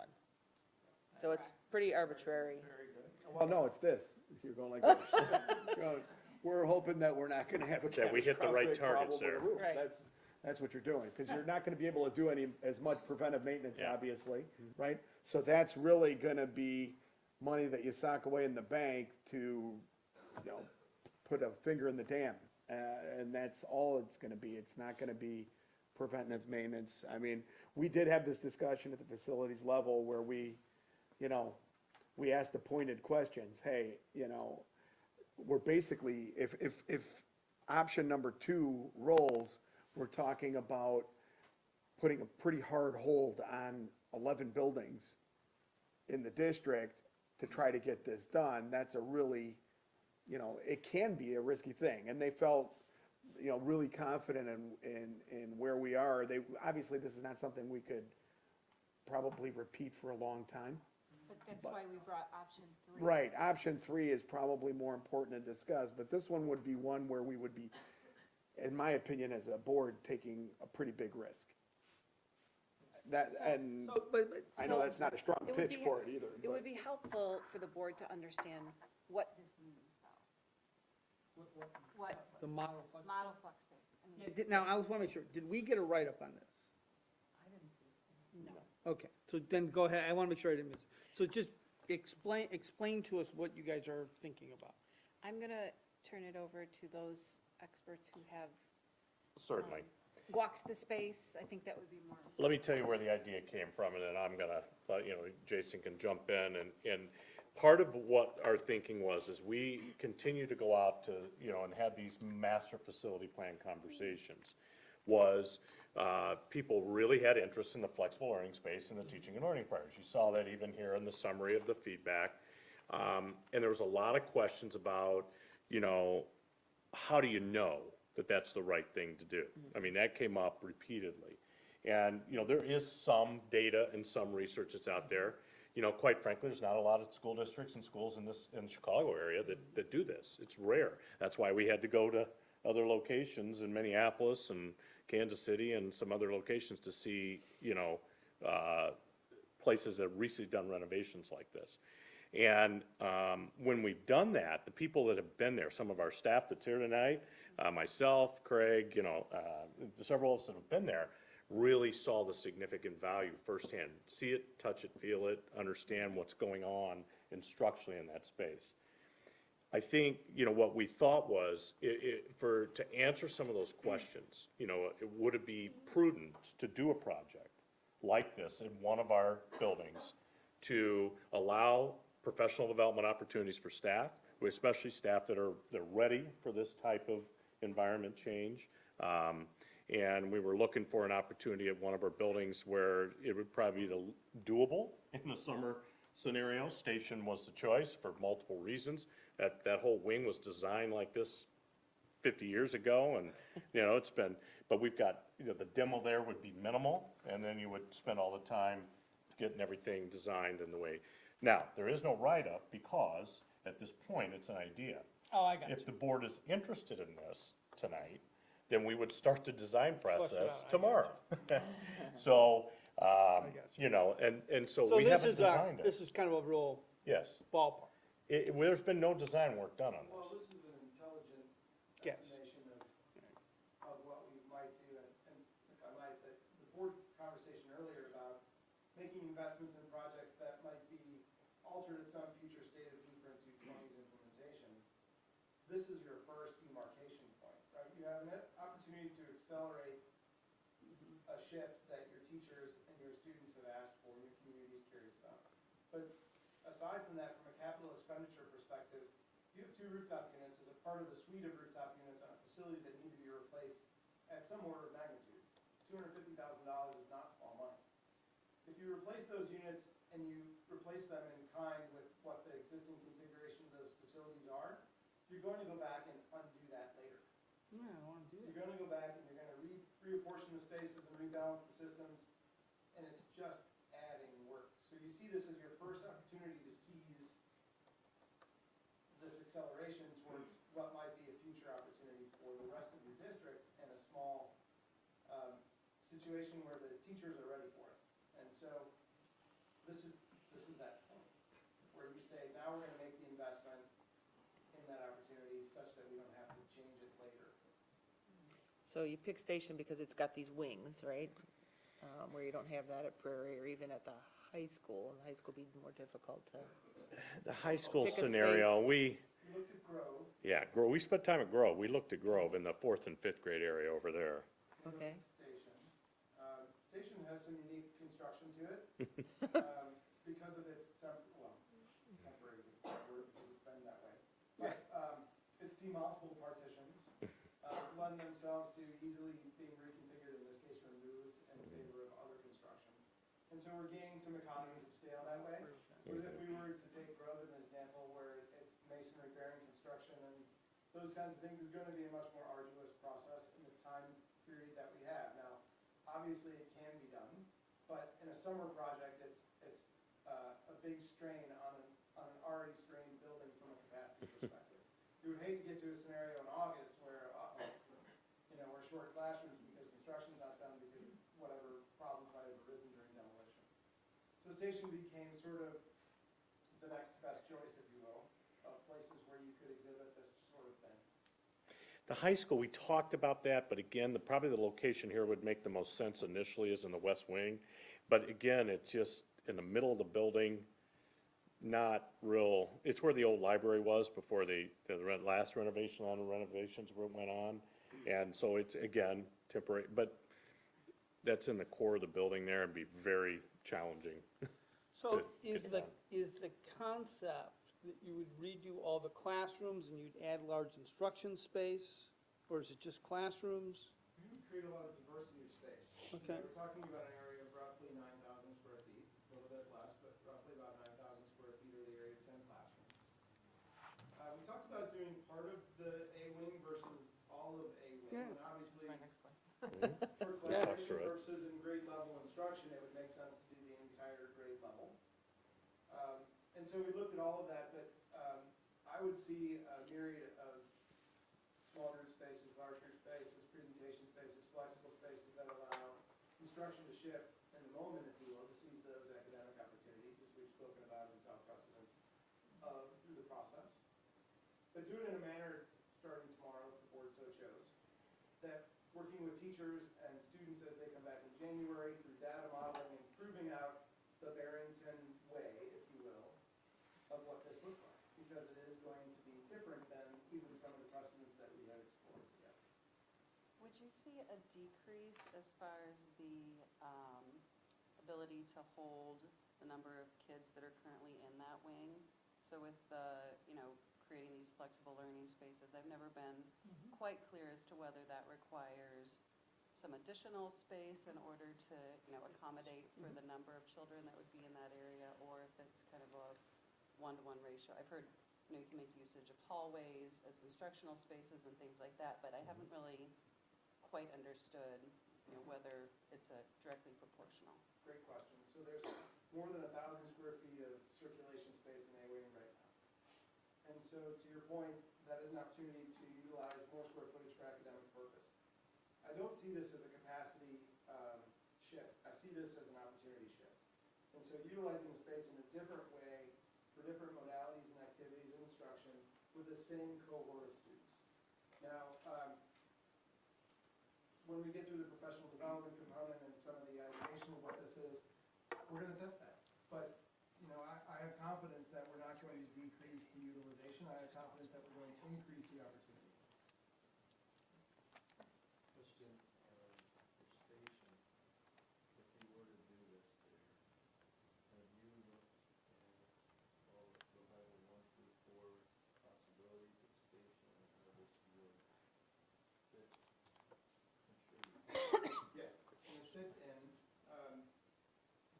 uppermost levels of station include an addition to the side. And so A-wing is preserved. And so we would just be implementing, if I'm not mistaken, part of level 3. It's 4. Let me look. I think it's 4. Signaling 4, so Let me it look. could be true. I don't remember. I don't remember. So many levels, so many buildings. So It was 3 or 4 for sure.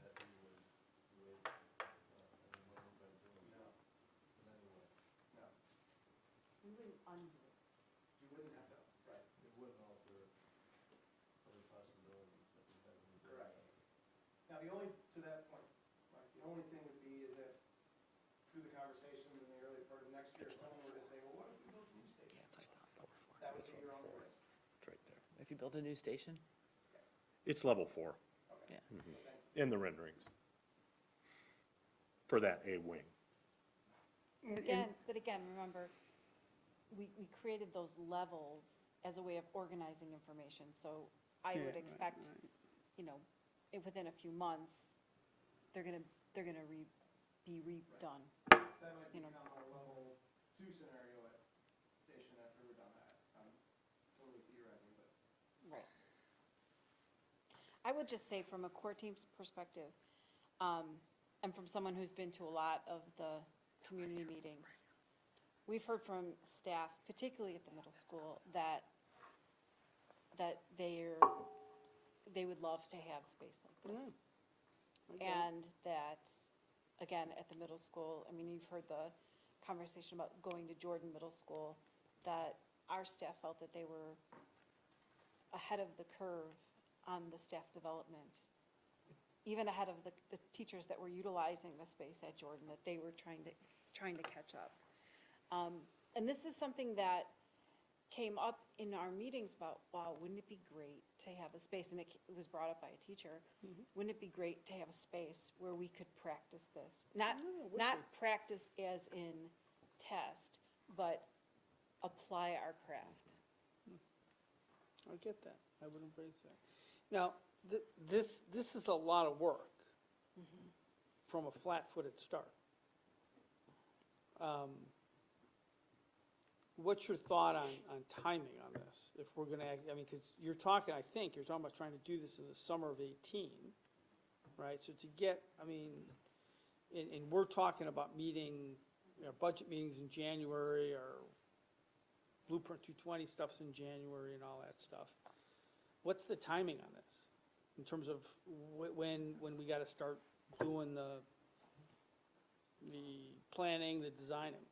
As soon as possible, you know, I said last week in the facility committee meeting that, you know, yesterday would have been great, but, you know, this is something that, if the opportunity is of interest to the board, this is something that we would accelerate and put resources behind so that we could get drawings out there for bids and understanding that the units that were presented as part of option 1 would be ordered as a part of the same early bid package as they would in option 2, because you'd still need them to be in line to be manufactured. So, you know, some of the things would be put into motion regardless.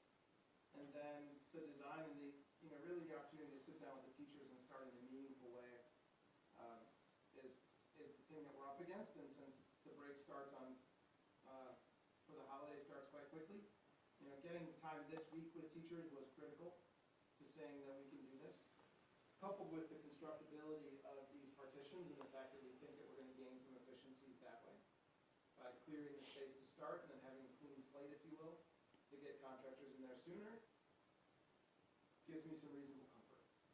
So Jason, one of the things that you mentioned is that if we were to decide to do this, that there may be other items that would require a longer lead time. And I just wanted the board to be aware of that, because if we were to do this, we may be asked to approve things earlier than normal, you know, some of the items in order for manufacturing purposes. Am I stating that correctly? That's absolutely true. The best example that I can give of that would be furniture. Depending upon the furniture that's ordered, some of that is on a 12-week lead time. If we ordered that in the spring, we would really struggle to be ready. And so, now the nice thing about furniture is that you order it, still use it in the existing spaces that you already have. And you could apply that however you so chose. That's not necessarily design specific, although, Even if you don't go ahead with it. yeah, you still get the value of the furniture. Now, this week I sat in with Craig and some teachers, and we talked about the PTO funding some furniture improvements in the station as well. So we could see a direct correlation between this work and that work, should the design work not in any, not continue. So, again, I don't think that that's a bad investment either. I ask, why station versus Perry for this? Like, I think it's the construction. I think it's on the construction side, we're gonna get in faster because the demo is easier. Station, is those demountable partitions. They're not masonry walls, they're not, bearing, this is an open frame building or a steel frame building such that, it's sort of a blank slate, whereas Prairie is structured differently. I mean, The library space at Prairie that's wide open in the middle, I don't know if that would work. Well, It's not a classroom, though. Yeah, this- yeah, it wouldn't these be are utilized classrooms. in the same way, we have to replace that function somewhere else. So I'm trying to figure out what the board question is tonight, right? Because we're talking about approving, That's what I was gonna try to go Yeah. backwards and frame up a little. Just so you guys know, I mean, there's still a lot of things to think about with this, right? Yeah. There's equity among the community, which I think Mike just was bringing up. There's a lot for us to process in terms of doing something like this, but what we're trying to approve tonight, what we're trying to get a handle on is a plan that we could act on if we feel like the timing and the money and all of the other pieces of it come back the right way. Can't even start the ball rolling on a more meaningful conversation without doing the A&E. So realistically, that's what we're talking about now. And there's value in doing that, as we discussed before, just because we're not gonna lose that. We're not gonna lose those items. There's nothing that's going out the door that won't come back with value to us at this point. Now, as we move forward from here, after we have the discussions in January, then, we're gonna be taking more serious steps. We have to order some things that have a long, long lead time. And those units are gonna be on that list for sure. Okay, great, but there's other things as well if we do this project. So we aren't gonna be hitting you guys up for just one thing when we're doing that initial early bid list. We're gonna have 2 bid lists, and one of them is gonna have more than one thing on it, and that's gonna be early, and then we'll have our normal kind of bid schedule that you guys are more used to. That'll happen like March, April. any sense of the amount of architectural engineering work that we would be approving with this line item, between now and January, February? We have experts here. Yeah, and I don't know if we're on the spot, I'm just trying to get a sense from the board what the magnitude of this decision is. yeah, I think it's on the order of, 10, 11%. Yeah, That's typical. yeah, for $100,000. One thing I did mention too, one of the items that we talked about, we have to probably pre-order as well, is anything in the movable wall. Yeah. The glass pieces or something along with the steel tracks. Those would have to be ordered. If you're Okay. taking 10 classrooms and you're redoing that whole thing, that stuff has to be in So- the school. It's not an option, it's not like furniture, So, because you can't use that space without being able to isolate areas. So if the bids all go out Use at the it same somewhere. time, for all items, and get them all back, we're gonna know the cost of the project before we would have to order those things.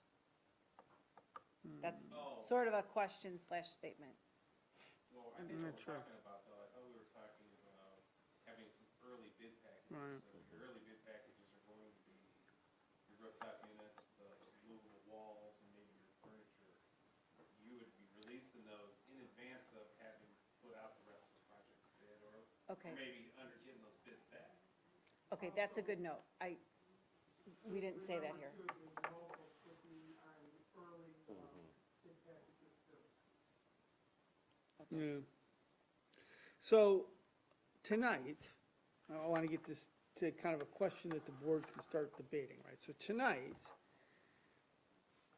the question, I guess, is, are we comfortable with approving kind of the engineering packages, to prepare for bid for Plan 1, Plan 2, or both? Is that, Right. is that essentially the decision? Plan, just want to make sure it's clear, right? Plan So 1, 2, or 3. Wow. Yeah. We didn't get there yet, but.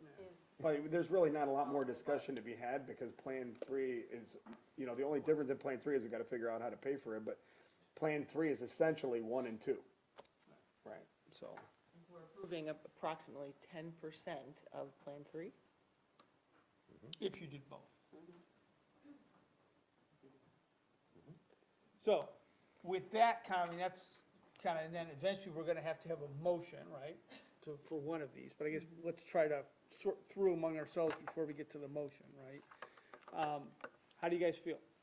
I guess my question would be just from a time standpoint. I feel like this isn't necessarily a board decision with Blueprint 220. Yeah, we consolidate efforts and make recommendations, but it's really a community decision. And looking at some of the information that Jason put up there earlier today, yeah, we had a consistent theory behind what was important, but the amount of people that were making that recommendation wasn't significant in relation to their overall community members.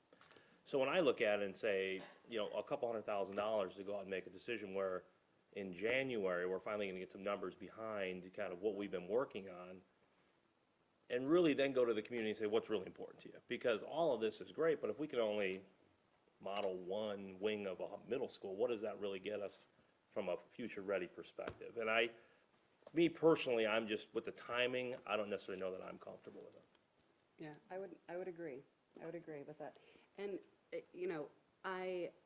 I appreciate the thought behind this. I think I love to hear that, hey, we've got to replace these units, and if we do this, and then if we don't do this, then, we're going to have to do it later, and then that's going to increase costs.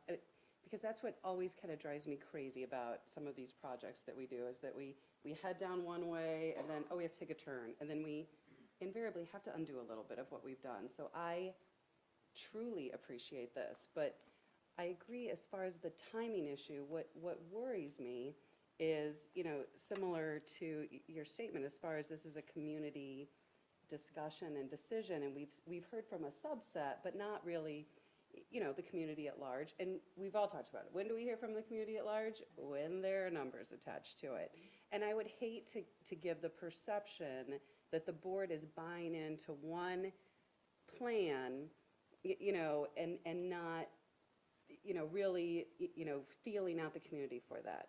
The other thing that worries me as well is that when you do commit to doing this for one middle school, I cannot imagine this not then being applied to another middle school. I mean, it's just kind of the way things are going to go. So, I feel like this is a path that makes complete logical sense, but because of the timing of it, I feel like we're committing to likely double.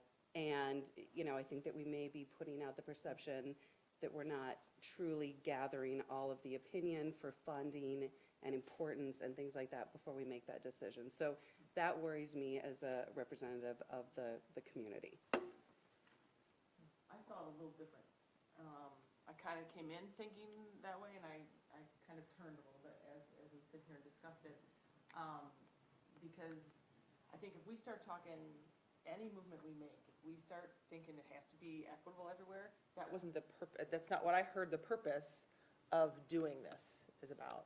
It's about providing a space that the entire community could then see and touch and feel, and the teachers could practice. We have so many examples of, maybe not this level, but where we have done things at the computer science classrooms here. At Huff, we did furniture there. And that's not equitable. Not all the classrooms, even at Huff, have that. Not all the classrooms at the high school have what the computer science classrooms have. So there's so many examples where we have these proof of concepts, I guess, is kind of what I heard that we would be doing. If there's some way to do it in partial, in that in the A-wing, maybe that would be a better compromise, but I think I'm okay with looking into it a little bit more, just because I see it as, it's a district asset. I see why you picked station in that particular space, because there's really no other good space in the district that you could be so, build such a good proof of concept. When you said, what I think I heard you say was, what about a smaller scope? Help us. It's just a understand. big dollar, right? And I think, and it's not the whole level 4, it's just a portion of level 4 for station. It's not like station's gonna be all brand new.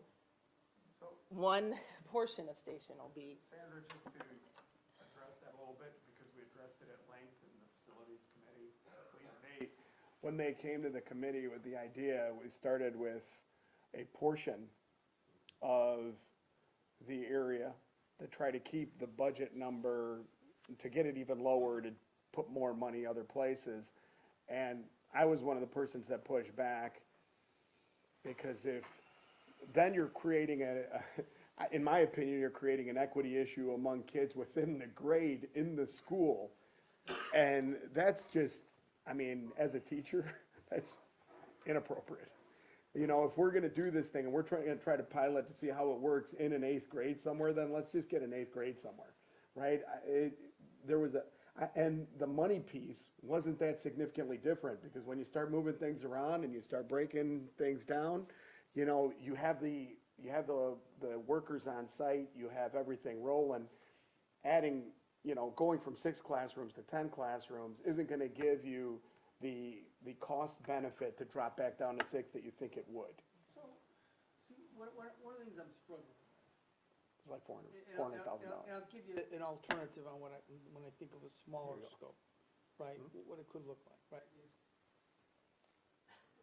Look, when I looked at those levels, right, I think the right thing to do is almost like the highest level in every building, right? My appetite is really big, but then I haven't seen the numbers yet, right? And so what I don't know right now, right, is until we see those numbers in January, I'm not sure that this kind of renovation at our buildings is even financially feasible, right? And I don't want to do something like this if it's beyond our financial feasibility, So let me. right? Bro, let me finish my thought, right? So, but what I do think is probably going to be in a financially doable range, right, is things that were talked about in level 2 about furniture, right? I mean, if we were looking to try to get some experience, right, why not try to say, we're going to try to equip one classroom in each building, right, with more flexible furniture, right?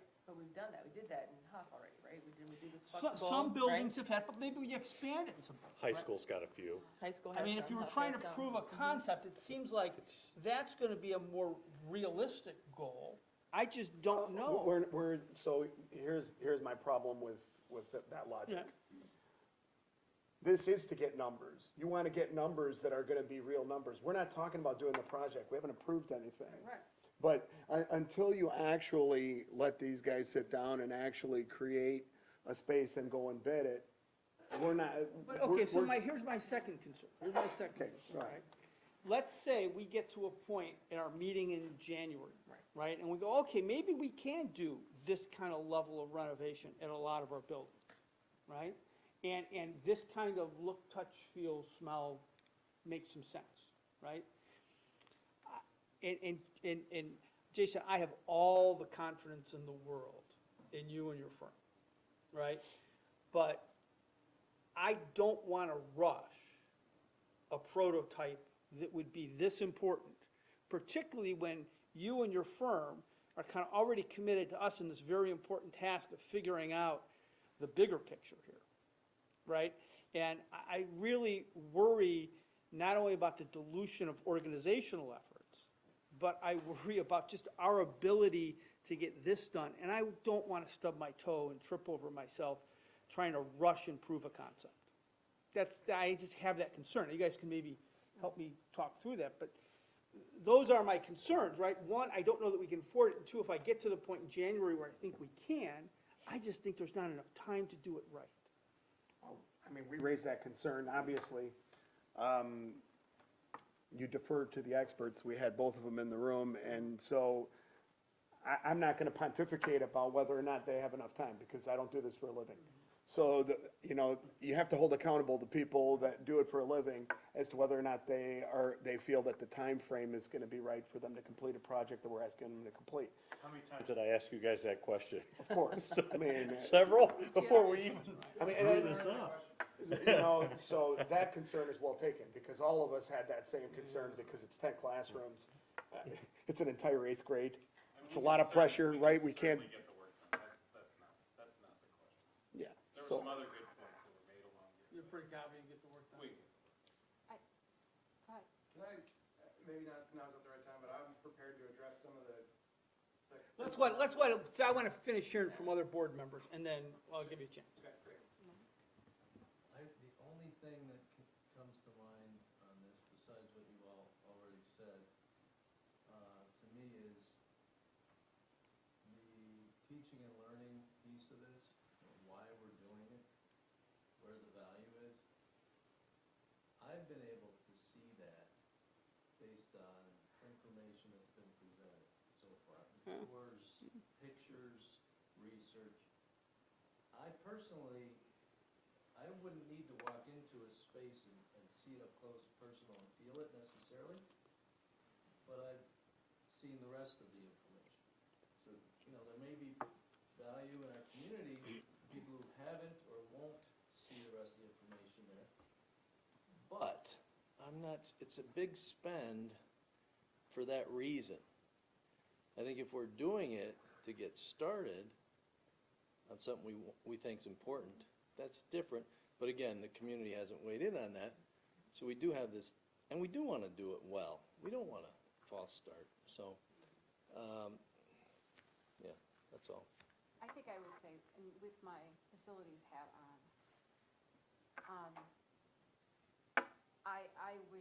I wish I had a magic wand that could just make it appear. I do have concern, just from my previous experience with projects, about approving items before we know the total cost of the project. Because what I don't want to have happen is us commit by pre-ordering something that can only fit in that situation. And then, I'll tell you, I have a little sticker shock from the Sunny Hill. Right. You know, and even though, I think that when we've worked with, particularly with Lance and Pepper before, our numbers have been pretty solid, and, Just to clarify, we're not involved. I know. I was Yeah. waiting for that disclaimer We right should- there. It may have been at the LRW, we were. No, they weren't. No, they weren't. yes, We well, have I'm the glad you utmost- said that. We have the utmost confidence in both of you. 2 foot. But it's, We're not It's- pre-ordering anything yet, let me make, I'm just, you. no, no, no. Tonight, we would only be A&E, right? I just wanna make sure that's. But what I heard you say is that there's a few items that would need to be put out quicker than the other items, including the rooftop units and some of the other, you mentioned, The doable walls. okay, that would need to go out quick and be approved before we knew what the total, what the other bids were. Be like in February. Does that make sense? Right?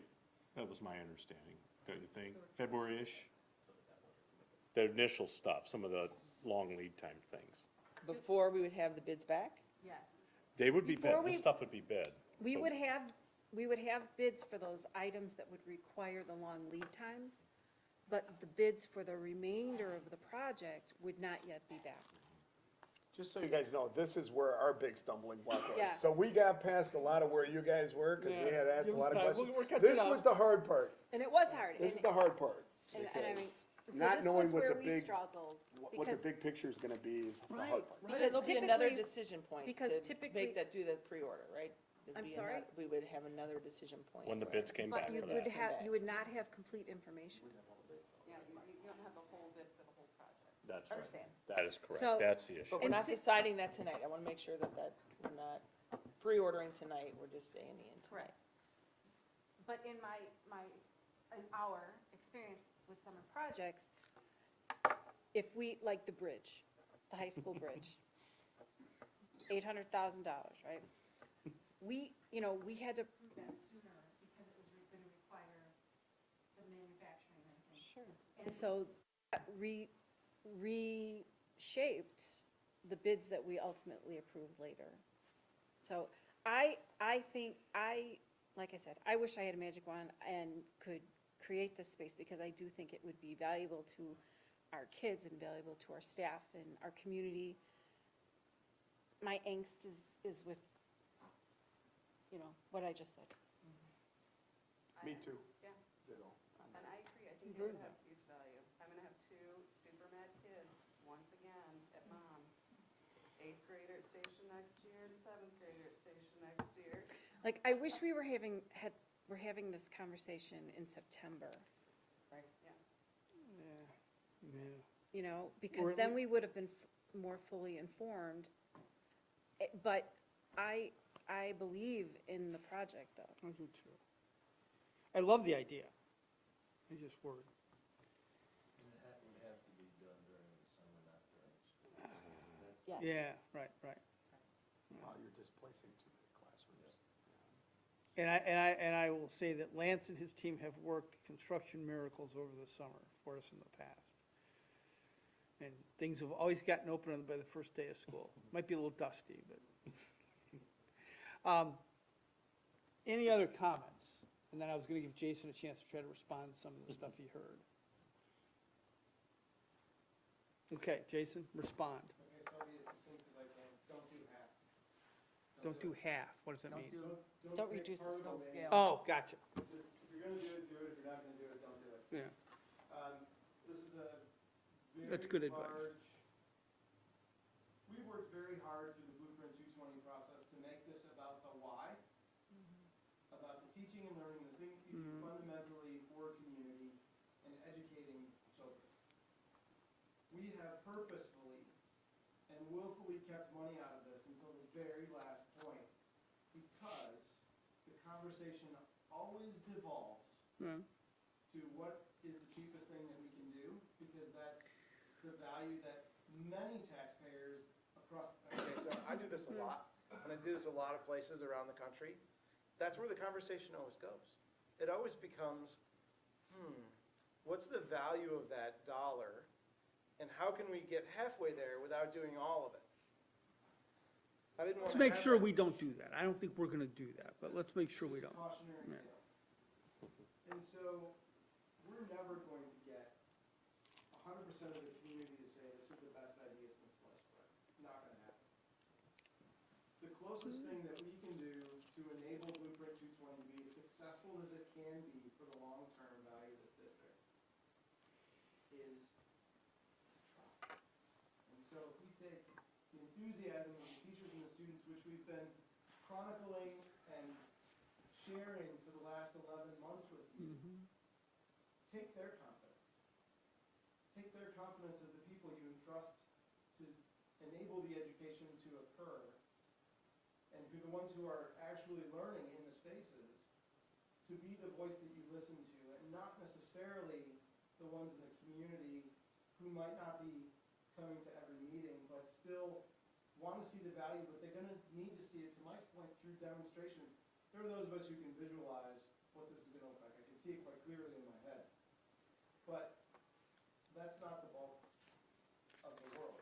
That's not the bulk of your community. Your community is going to want to know that anything that they invest in at a larger dollar value has purpose and value to you. And so I see this as the most tangible way to realize that.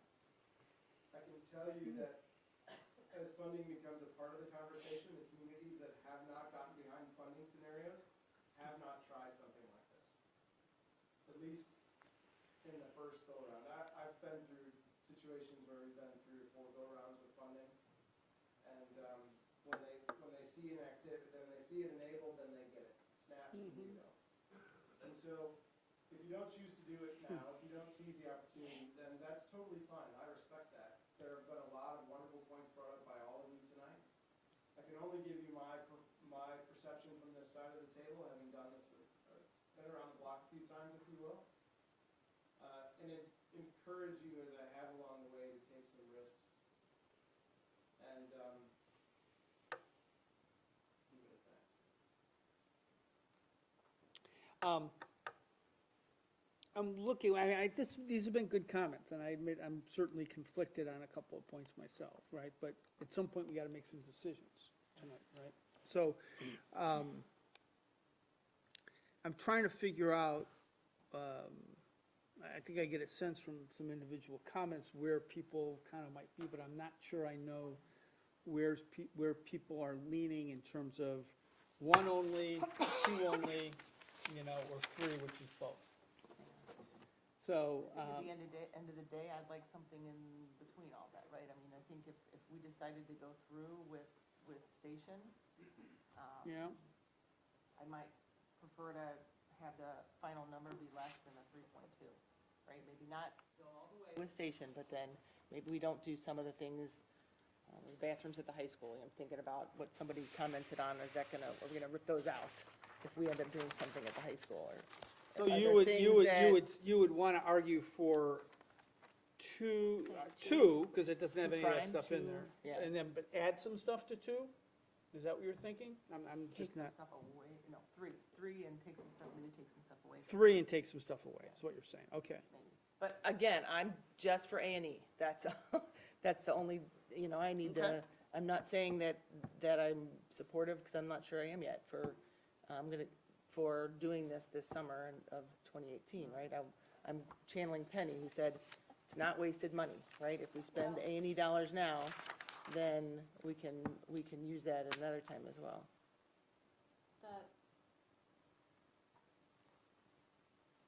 The challenge, again, I'll speak if you don't mind. The challenge is, if we do the A&E on Station, before we have all of our, we can do just the A&E and just have knowledge. But we'd have small amount of knowledge. We gain more knowledge when we go out to bid. If that's all we do, I'm not sure that I would do the A&E.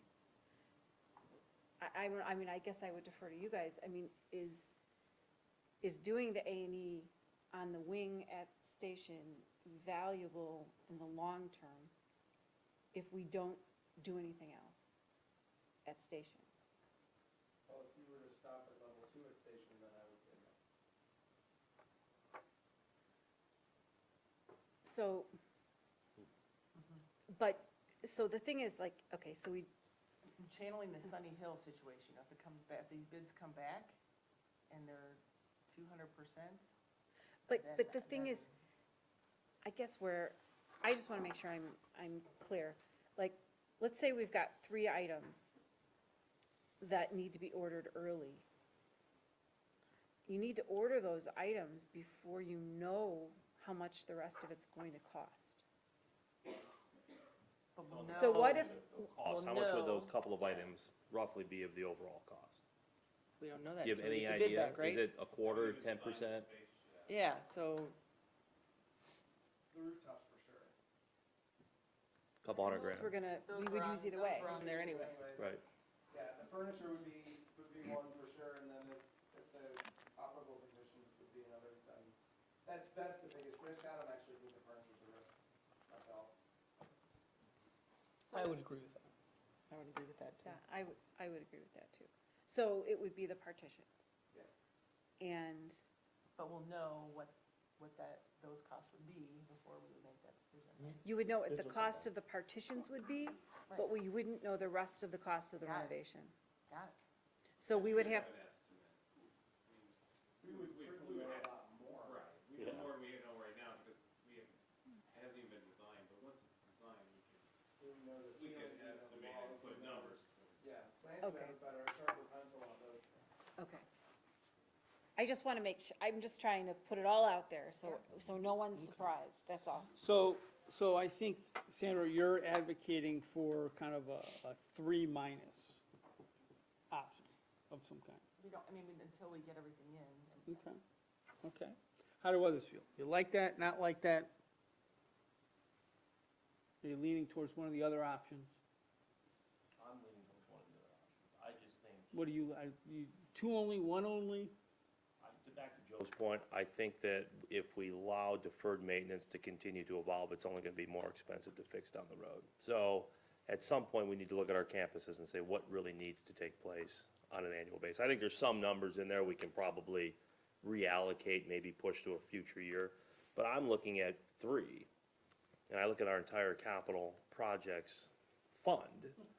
And when you're telling me we're gonna chew up a good chunk of it in a 12-month period, that's fairly scary as we move into a longer-term capital plan. So that's why I would, at least at this point, shift more towards 1, just from a pure dollar and cent standpoint. Don't forget though that we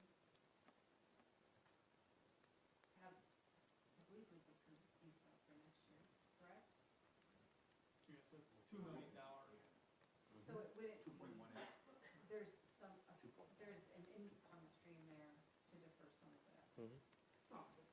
Right, no, I'm just wanting us to understand, that's all. Brian, it doesn't sound like there's a huge amount of momentum. I don't know. I'm sensing mixed, folks, but Well, listen, I'm mixed, so, and I already expressed my, you know, right. there are things about it that I'm really confident in. I see the value, without a doubt. I see the value in having a space, because I've lived through this, through many facets of my own career, all right? They used to be called model classrooms. You would create a model classroom where you would bring different technologies in there, and then people could use those to pilot programs or to do their professional development. I see the value. I think the value is definitely there. The thing that's scary to me is, you know, I don't know how much those partitions cost. You know, are we talking about $100 grand? Because I don't want to have $100 grand worth. I mean, $100 grand I could probably live with, of doors that we're going to stack up and wait to use them. But, you know, what if it's 500 grand? I don't know. You know, you don't know what these numbers are, and there's a level of uncertainty. But if we can reduce the uncertainty, you know, I could wrap my head around it, I guess, you know. I could see the value of the finished space. And I don't feel like I'm stepping on the toes of our community by doing it, because I feel like we're opening the door to them seeing what it looks like.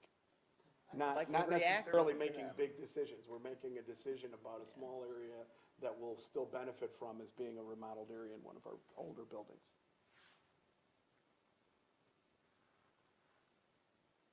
I saw you I'm just conflicted. discussing, when Joe mentioned something about reducing the risk. It's not that expensive. The risk for operable partitions is not that great. Maybe They're- less than a couple $100 grand. Depending upon the style that you do, you know, they're $10,000 a pop, or they're $20,000 a pop. There's not much more than that. So it's an order of magnitude. We'll have a handful of them, we'll have 5, 6 of them. It's not $500,000. But you guys don't think we can make this decision at the end of January and get it done, or can we?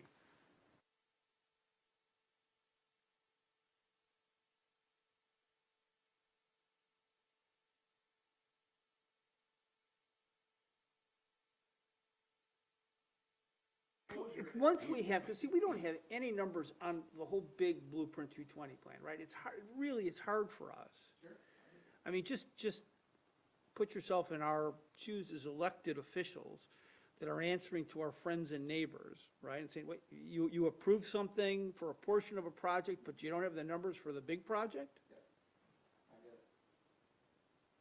That doesn't elicit trust, you know, among our friends and neighbors. You had an important, a really good comment earlier, I think, where you said, isn't what we're trying to do level 4 at Station? Or potentially, or what, yeah, We can't afford level 4 across the district. right. That's my concern.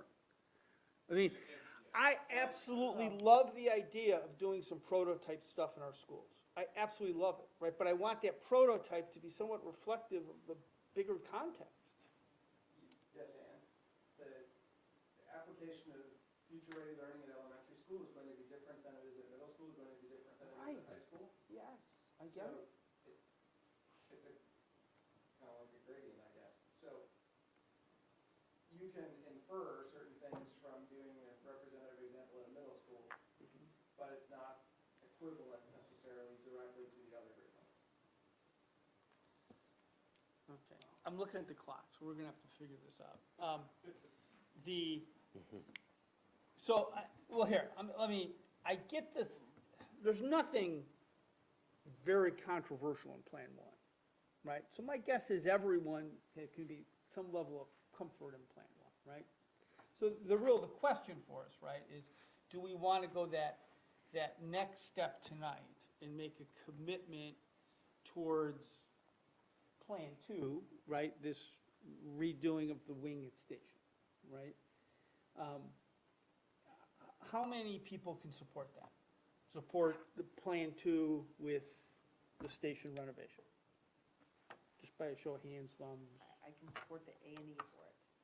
The A&E for it, right. I want to make sure that's clear. I'm not understand. saying just the A&E. I understand.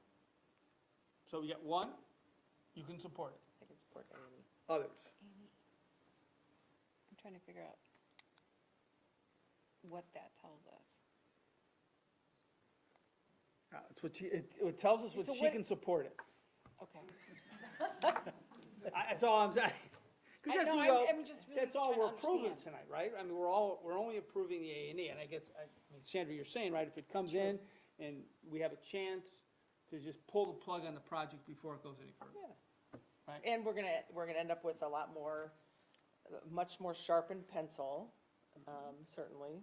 So Jason, do you think that if we did the A&E on this project, that it would help, making that investment in this, would it help us to get sharper, better numbers, since you guys would be working more intimately on a specific design on one of these creative spaces, and looking at the big picture of Blueprint 220? Do you understand what I'm saying? So you got this 9,000 square foot place where we're really gonna sharpen the numbers, because we're actually gonna prepare numbers as if we were gonna do it. Then we have to look at 12 buildings, renovations all over the place. Would this exercise benefit us in terms of it being an investment and getting true, more accurate numbers when we're looking at what we're gonna discuss in January? I'm gonna let Lance answer that first, and then I'll answer second, because I might have a different answer. Yes. So the answer to your question is yes, once we get to level 4. That's really the only time we have.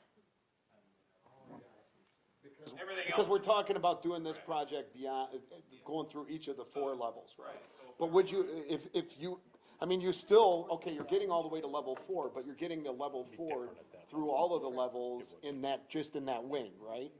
There are things there like, HVAC issues, all the levels are covered, they're just covered for a very small part of the building. They're just not covered like maybe the fine arts and the common areas and all that.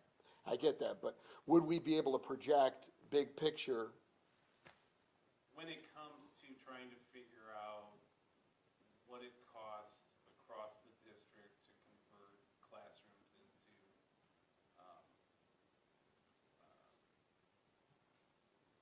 individualized learning space, flexible learning spaces, the answer would be yes. It's not gonna help us with additions at Prairie and additions at Station and whatnot, that's all totally separate. But Right. that's what I think. Go ahead. I agree. I think there's gonna be nuance to each grade level, that's going to be different, but I think it gives us a jumping off point. But are you considering though that Station has kind of removable walls that aren't load bearing? That would have to be I feel like that would be, I think the reason that Station is so appealing and why We all kind of go, gosh, it would be really great to do, is because it does seem like that wouldn't be that hard. But I feel like Right. it probably wouldn't be a similar comparison in some of the other buildings where, you've got. It's just in the demo, though. Yeah, Yeah. it would demo the teaching and learning side of it, Well, and right? some of your newer buildings at the elementary level, if you think about those, are much closer than some of your older buildings at the elementary level, so it's gonna be a give and take on both sides. We're gonna have to figure out some sort of a factor, if you will. baseline and then increase or decrease based on the complexity of that individual school or its current configuration? Yeah, like Grove, when we walk that space, that's a heavy project. That's significant. Right, whereas if you take, you know, Like Rose, Rose, yeah, right, it's totally different. that's an Just easier. different. It's already designed differently. It already has some, Well, it I already mean, has some of those. the reason I'm trying to, in my own mind, because I've had a level of conflict myself, in my own mind, I'm trying to find all of the problems and then all of the value that I can bring in my mind to this, because it's, you know, it's a significant part of our budget, right?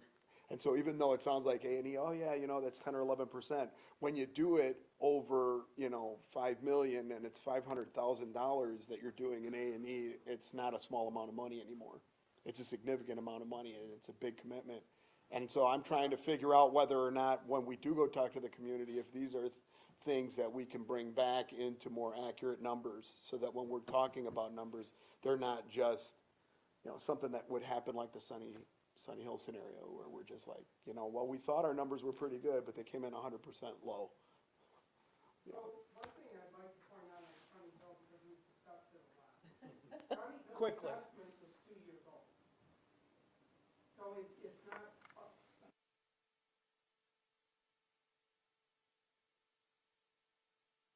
put it out to bid, and the bid season has altered in what has happened out there. So that's why we saw a dramatic change in it versus what you would see in a project design now and then put out to bid.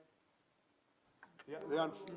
the unfortunate So- thing about that, Tom, is that makes me feel worse, because if we don't use the A&E this year, it drops the value of it even more in my mind.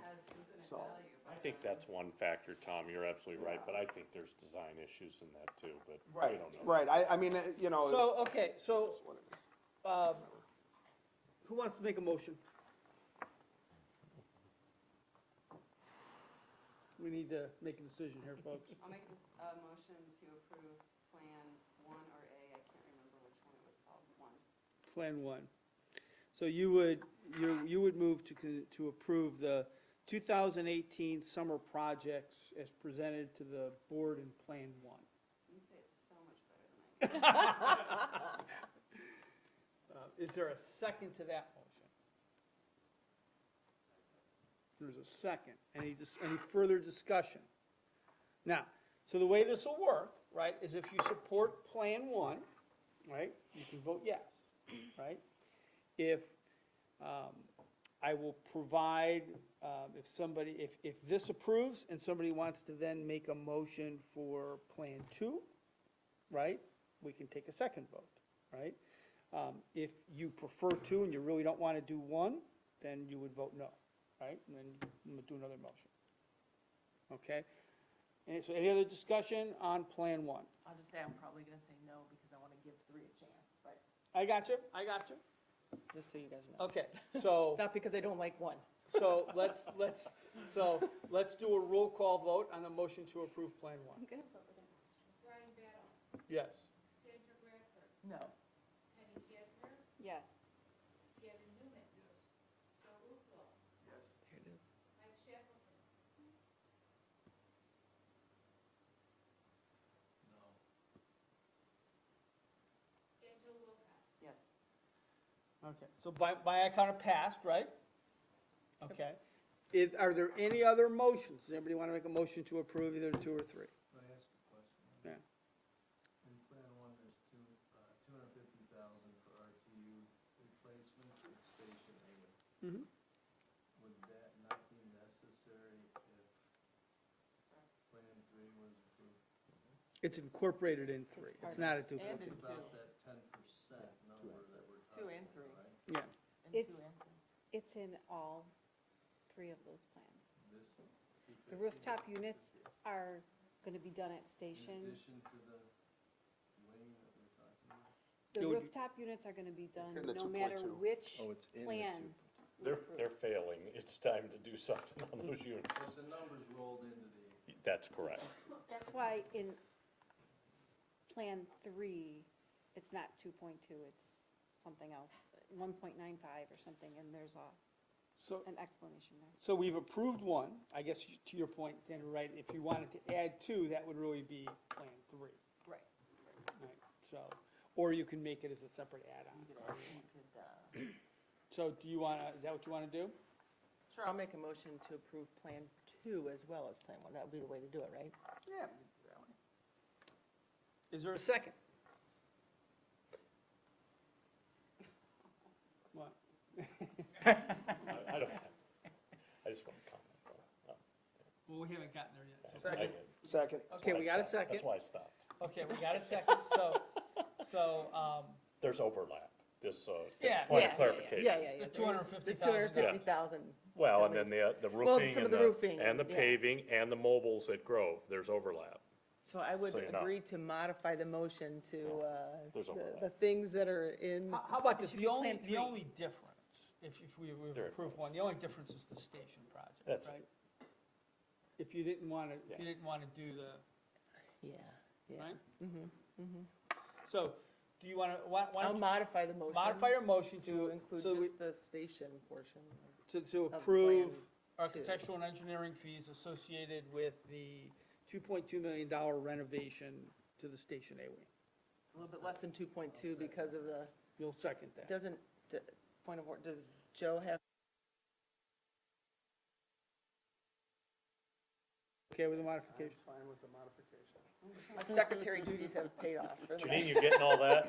That's a Just lot. said to him, and he said, I don't know. So, Should it just be Plan 3? Station, how different is this than 3 then? Yeah, Well, I just don't do know. 3. You It's tell just me. We've already He should agreed just to do one. th- he We've should- already he should agreed just- to one, so you don't need to agree to one Is again. three, is three just one plus station? One Yes, it plus is. station. Okay, Okay. okay, It let's do that. simplifies So, it. so, Okay, you can Plan 1 plus station. But real quick. no, No, no, the no. motion will be to approve the 2018 summer projects as presented to the board in Plan 3. Right? Which is And the inclusive only of- difference, right, between Plan 1 and Plan 3 is the station $2.2 million project. So- Modification was only for the A and Correct. That's all we're doing Correct. right now is A&E. That's all we're doing for all of it. So, our first and our second, you guys are okay with the modification? Yes. Discussion? To be clear, it's 10%, A&E is about 10% estimate of. 10 to 11% was the estimate, yes. So we're not approving a $2 million renovation for Williamson Station. No, you're approving the A and E that So- goes with it. Just being clear. I guess I would ask, though, it's, the A&E, I mean, there's A&E associated with 1, 2, 1 as well, correct? And I just want to, I guess I'm just self-preservation for our projects Yep. here. You know, now we're talking about, just so we know, we're talking about spending at least $500,000 doing A&E on everything in Plan 3. If in the end we only do Plan 1, we've spent all that money from our, whatever our budget is, so then we're gonna have to reduce scope. Understood. Okay. Or increase the funding. Or increase the funding. Right. That would be great, too. I would always take that. That would be We awesome, have, too. always have more Awesome. projects than we can. Awesome, take wow. care of. Okay, any other discussion? And the understanding, I think, I don't know if we'll have to do that, but the understanding, if this passes, right, it essentially just serves as a net addition to 1, right? So. Yes. Okay. Let's do a roll call vote? Brian Battle, No. Sandra Bradford, Yes. Patty Casimir, No. Kevin Newman. No. Joe Rucolo, Yes. Mike Shackleton, I'll vote yes. Angela Wilcox. So I think that I get that 4-3 no? Okay, so that does not pass. So we stay with 1. So, is there anything else we need to tackle on this guy?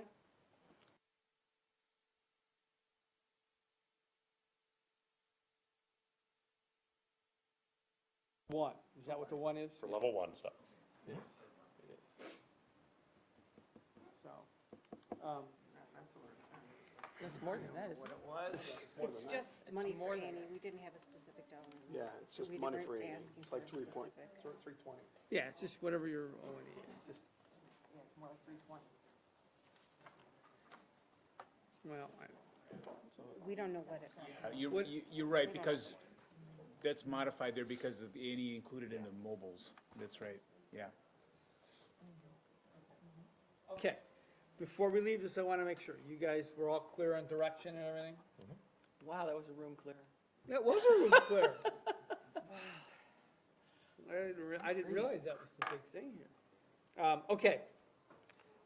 Going back to our agenda, we've got some first reading of board policies. I'm looking at the clock. We got 10 minutes. You guys want to try to tackle this now, or do you want to table it? Was it? There's Is there nothing here anything that's time critical. sensitive? Yeah, is there anything time sensitive? No. Aren't I mean- you all fried after that? I mean, I can't even see straight, Okay. So, Perfect time for policy. right? perfect time. Cast the deciding vote. You can't say you can't see straight. I didn't have to see, I said a vote. Yeah. Okay, I have no problem. I think you guys all fine tabling it? There's nothing timely here. We can bring these back in And January. it's not like there's gonna be a new set that you guys are gonna. We're gonna have Yeah. more. Oh, yeah, there will be. There'll Well, be more. not at January's meeting, are there? Or do you guys, Yeah, oh, we- okay, well, add on. That's okay, pile on, we It may deserve be it. add-ons. We deserve it. Maybe we can skip a policy. So I say that, I guess if they are gonna pile on, you still okay with tabling? yes. Okay, Yeah, don't worry. so we will table the board policies. and No, rely on our the next ju- policy meeting's the 23rd. Oh, So it will okay, not so be we're- piled on. There will not be Okay, piled on. okay, good. Man. Good. We trust our high-performing policy committee. Okay, let's look at our agenda for January 16th. Did you figure out how to do this? Oh, we did not get that up there yet. Are those up there? I do not see it. Yeah, I don't have them. Where'd you put them? Don't worry about it. I see by public content, Where? up by public content, if you get an agenda, click on agenda items for January 16th in public content. Oh, there. Oh, there they are. Okay.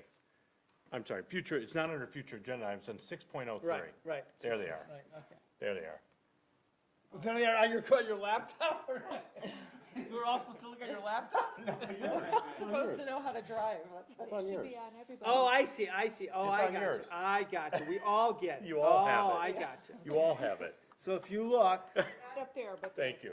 I got you. Okay, I got you. We're learning. I'm not gonna be here on the 16th. Okay. I have, Taste of West Leiden Sounds tasty. for the 8th graders. It's not food. Oh, It's actually for the 8th graders.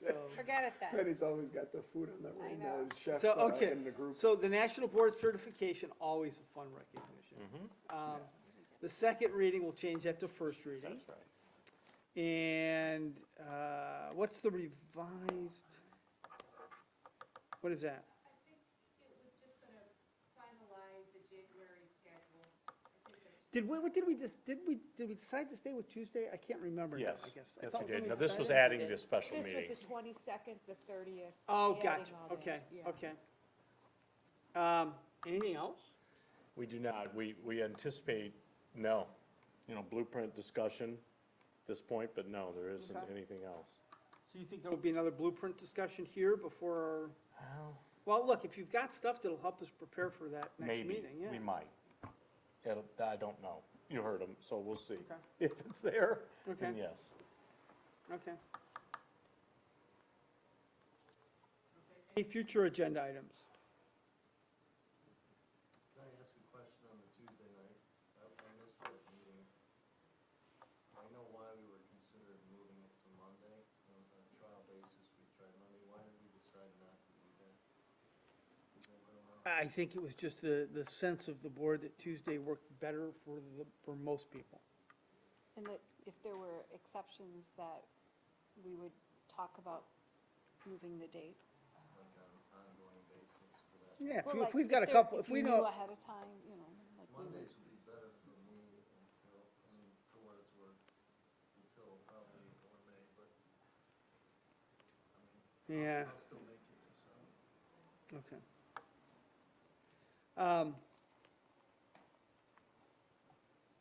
So I lost my connection here, hold on. So, yeah, so, okay, any future agenda items? Oh, we had one other item for the, I knew we had one more, and it didn't get on here. We are gonna have Synergistic here, because I knew there was Oh. one more thing. We're gonna have a presentation from Synergistic on the energy update that we talked about at facilities. I knew there was one more thing, sorry, it didn't get on there. It'll be a presentation.